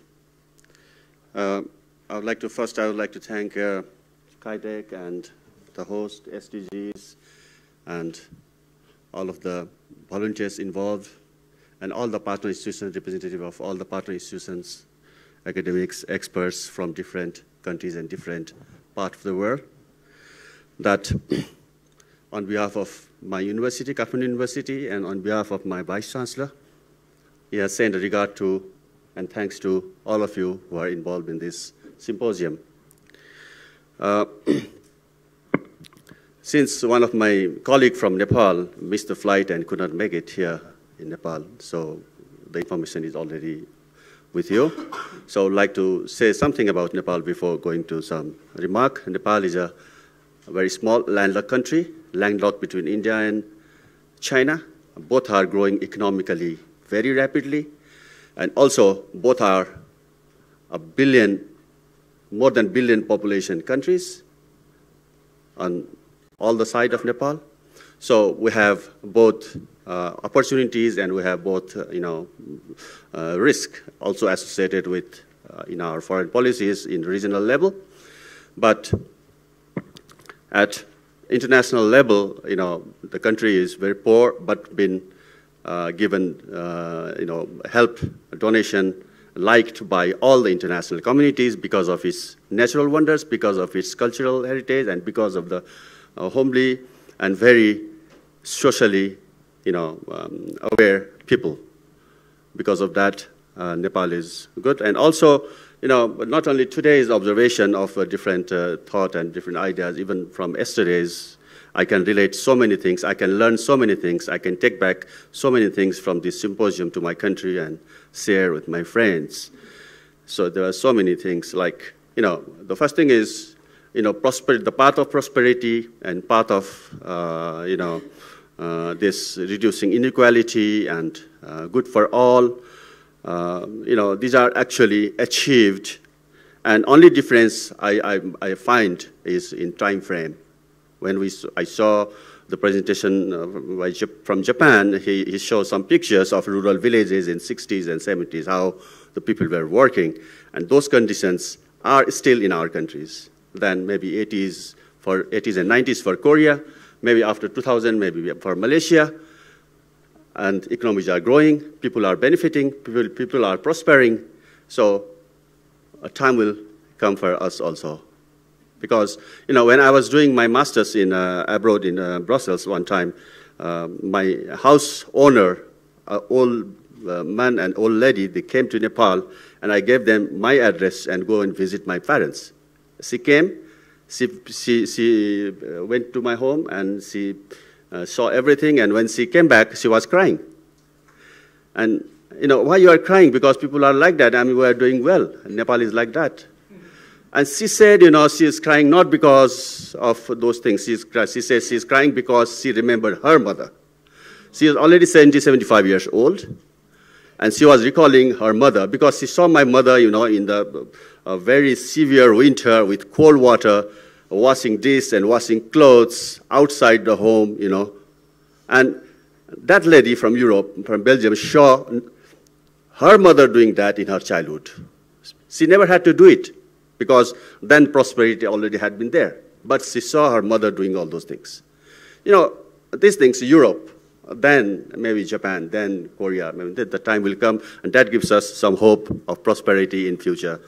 Saying that, I'll come to today's presentation. Some observations, some comments, some remarks. May not be all the questions, but some point of suggestions. Maybe start with Stephen Howes. Talk about equity and inequality and how things are going on. Gini coefficient, and shows mostly shows a progressive trend, doing good in this Asian region. Most of his things so. That's good.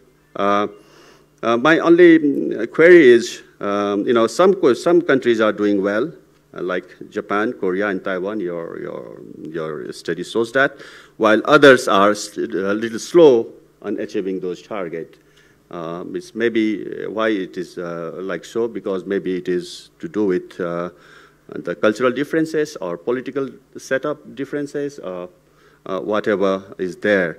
Whether, sometimes we talk about control economy that does equality, and sometimes we talk about control economy becomes maybe sometimes corrupt, and market economy does better in terms of inequality.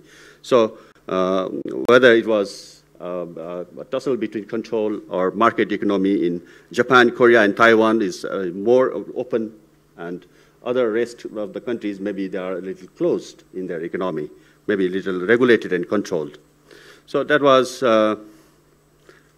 small queries. And second is by Armida. She talked about this clean water and sanitation and coverage of clean water, availability of clean water and sanitation. And when I compare your data with my own country, you are much better compared to that. But Nepal, my country, we have a tremendous, one of the biggest resources in our country is water resource. Many times the school children, they claim that we are perhaps the second largest water resource country in the world, maybe after Brazil or something like that. They claim, though that statement may not be good, may not be valid statistically, but they are taught like that.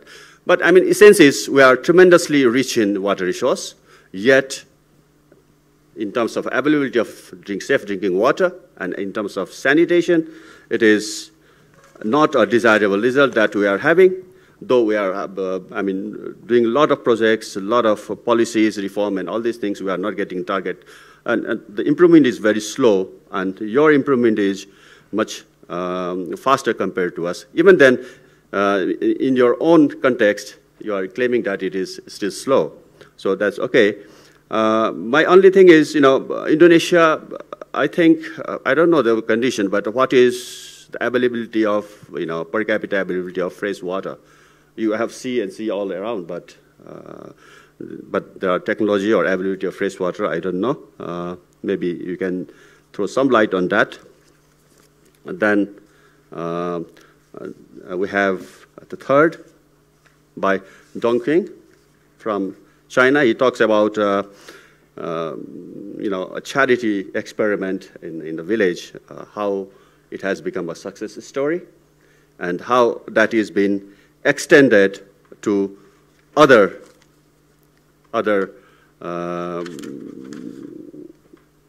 villages, and reducing poverty and reducing inequalities and all these things. These are success stories and should be applied to all the villages and even to the larger region.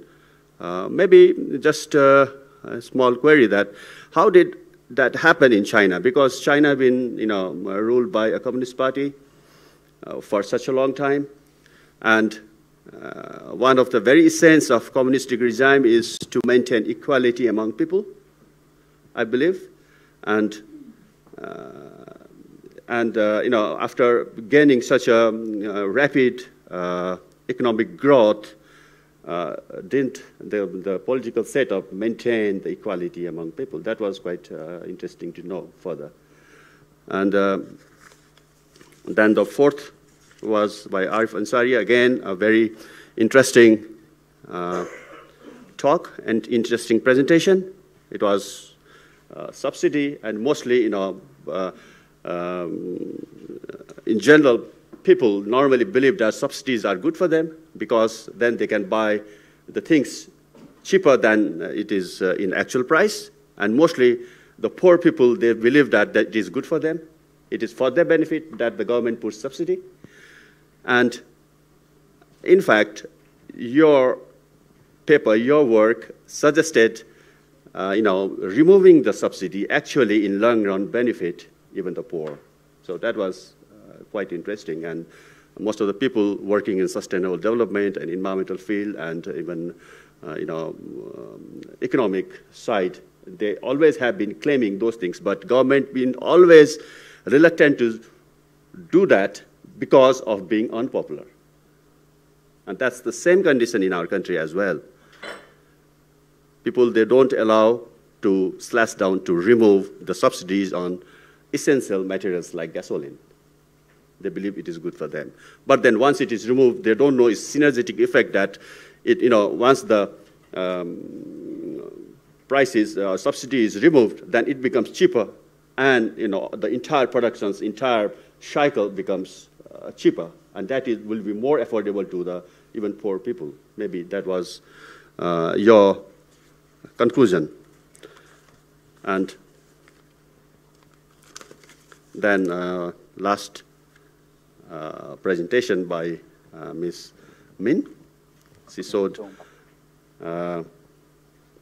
that we should apply for a project proposal, that Korea is ready, and also gives us some guideline to how to write it so that it becomes success. Then these things, we are going to carry to our institutions, to our friends, and then we're going to develop a lot of projects that is in line with your objectives and goals. And let's see, we can cooperate in future.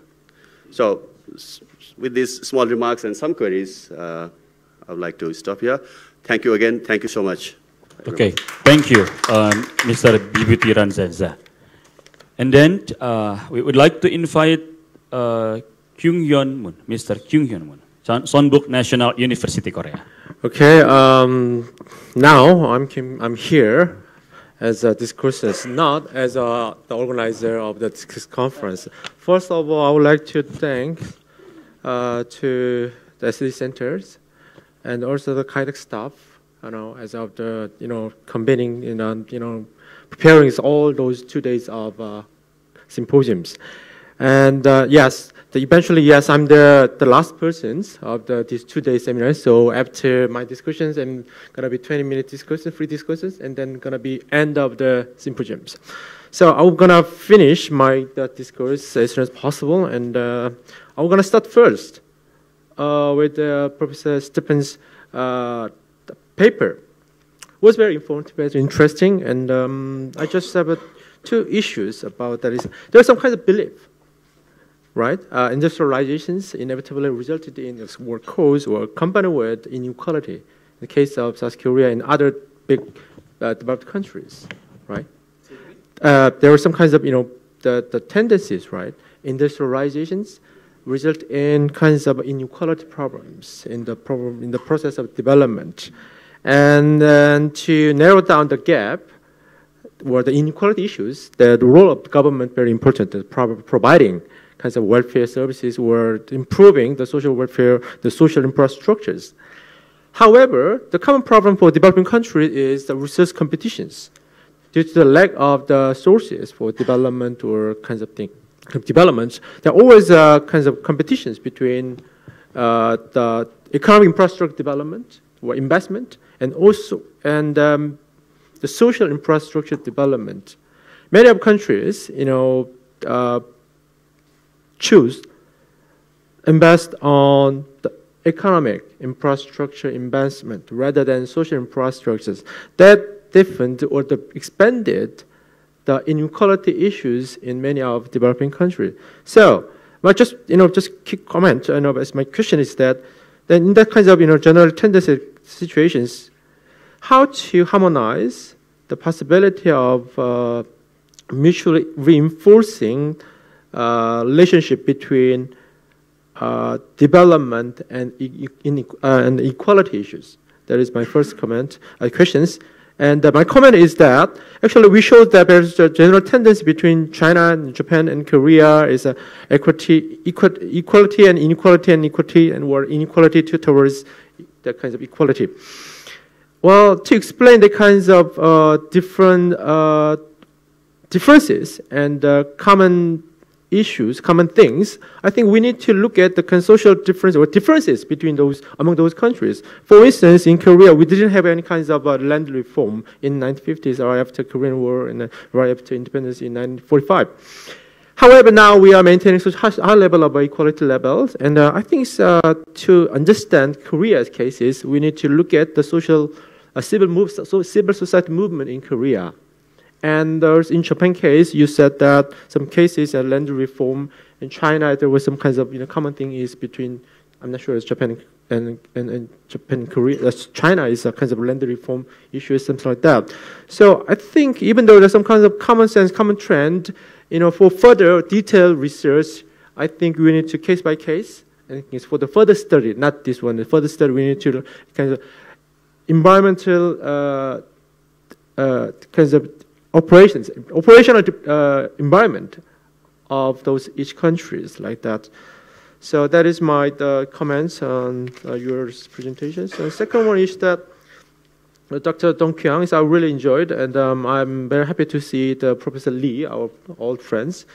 He's doing, he awarded a very important awards. I didn't know why he received that one, but I came to know that.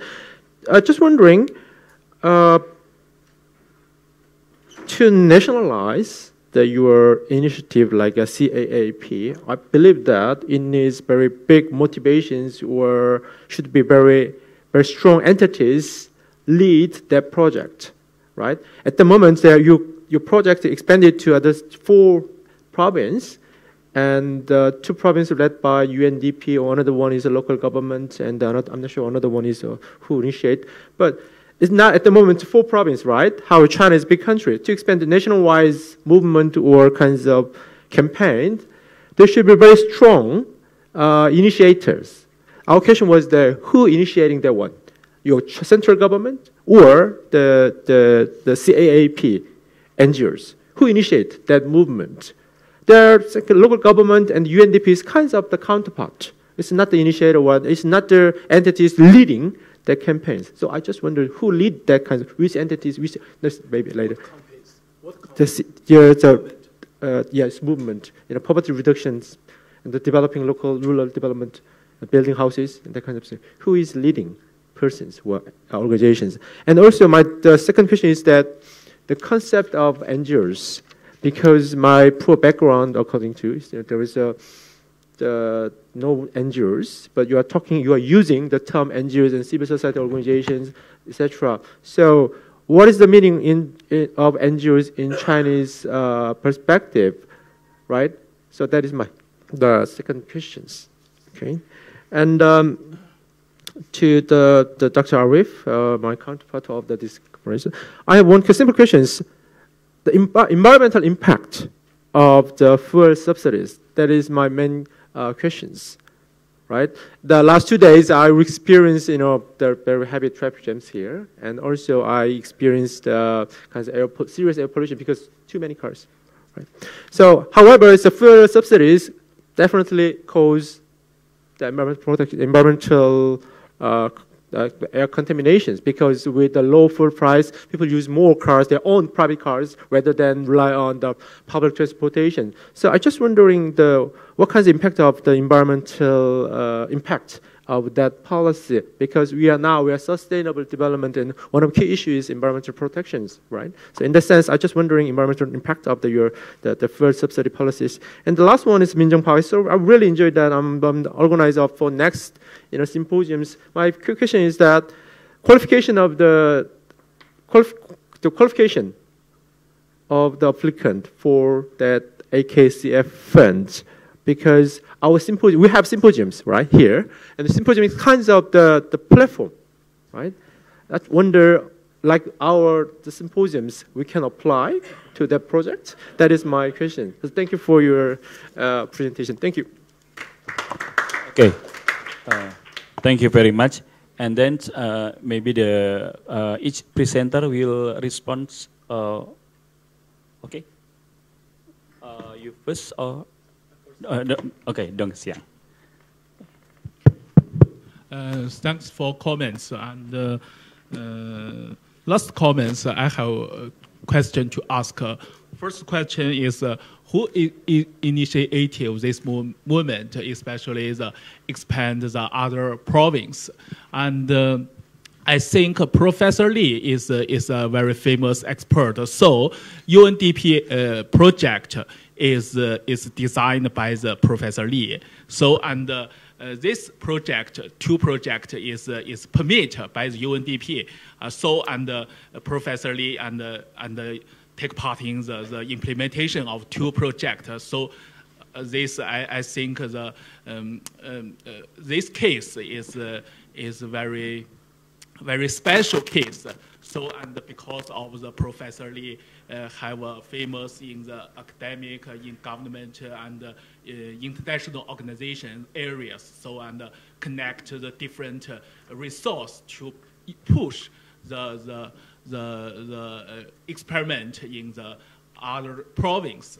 Other question is about the NGO in China. I think NGO in China is different in the compared to the Western civil society organization, because in China and the Chinese law is not encourage NGO in China advocacy, not encouraged to have a conflict with the government. So NGO in China is mainly focused on the service provision according to this policy environmental.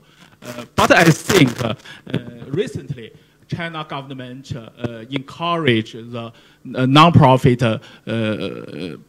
development in China area. So non-profit receive resource from the China government, especially in the urban area.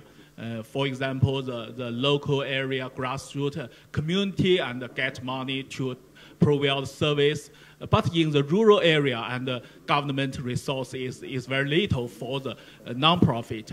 But in these years, some China non-profit go outside to the Asian country, African country, and this non-profit go outside is because of the encouraged by China government. But this encourage not input money by the China government. China non-profit have an interesting to the receive resource in the future from the government. That's all. Thank you. Okay. Next presenter will respond. Okay. Thank you.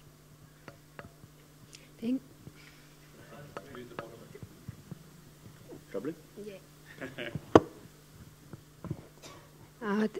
Thank you, Professor Moon, for asking questions. I didn't really expect a question from the discussant, but I think the AKCF can still support the next symposium if it is only in the mechanism of ASEAN and ROK. So I think these activities can be considered as people-to-people exchange in the research fields. So I think we can link it to our new framework as well as the plan of action. But the thing is, you can develop multi-year projects, not just one-time event, but a list of the different activities. So you can apply for hosting a symposium, but as well as study business for researchers or researchers exchanges, all those activities, and that has to realize one substantive outcomes. So we do not want to support one-time events, because the reason we have 400 projects is many of them has been one time. So we try to reduce it. We want to try to develop a very big programs, multi-year activities. So I think you can discuss this afternoon. How can you, what is your needs for the coming years until 2020? Yeah, thank you. Okay, thank you. And directly to Stephen. Okay, thank you. There are a few comments and questions. Thank you.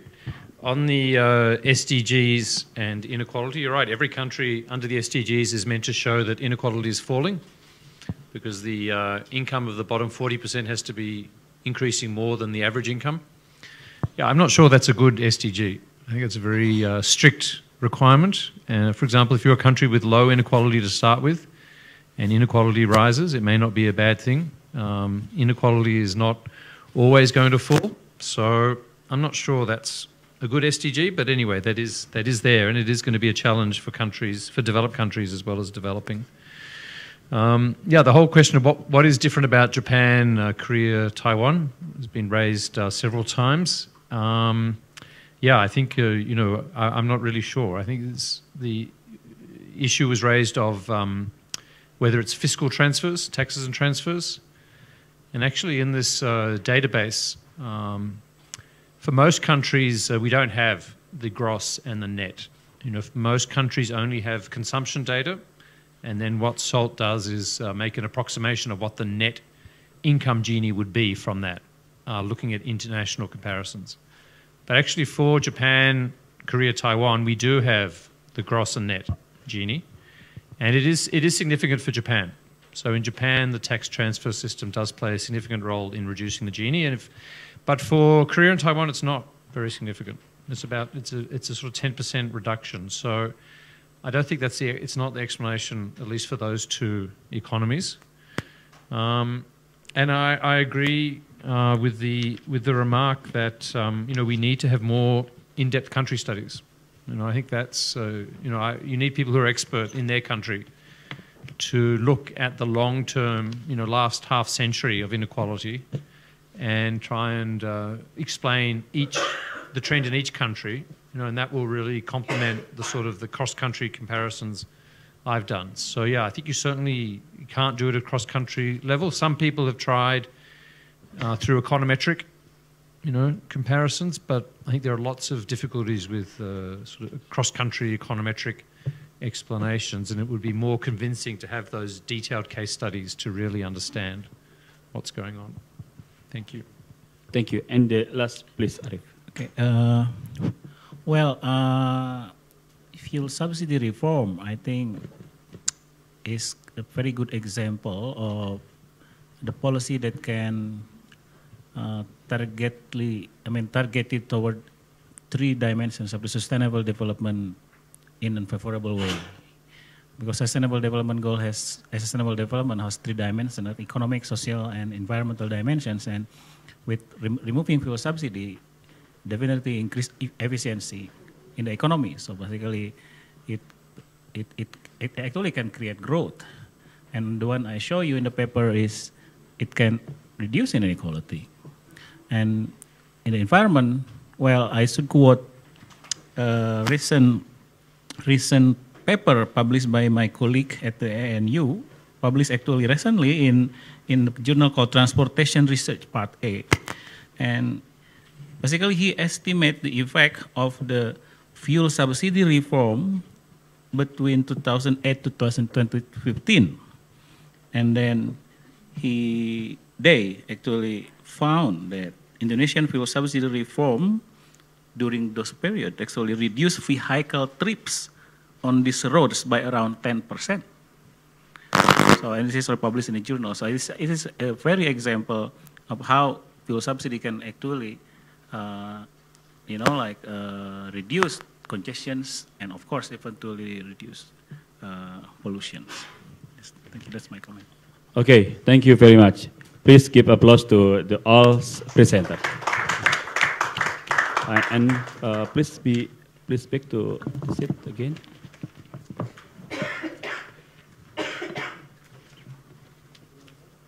Okay.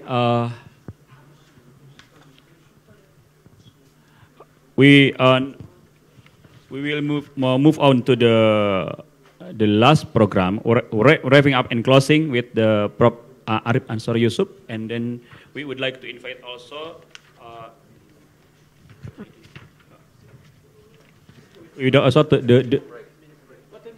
Okay. Please, to discuss. Okay, we would like to just maybe 10 minutes for take a break before we face the closing event. Would you please?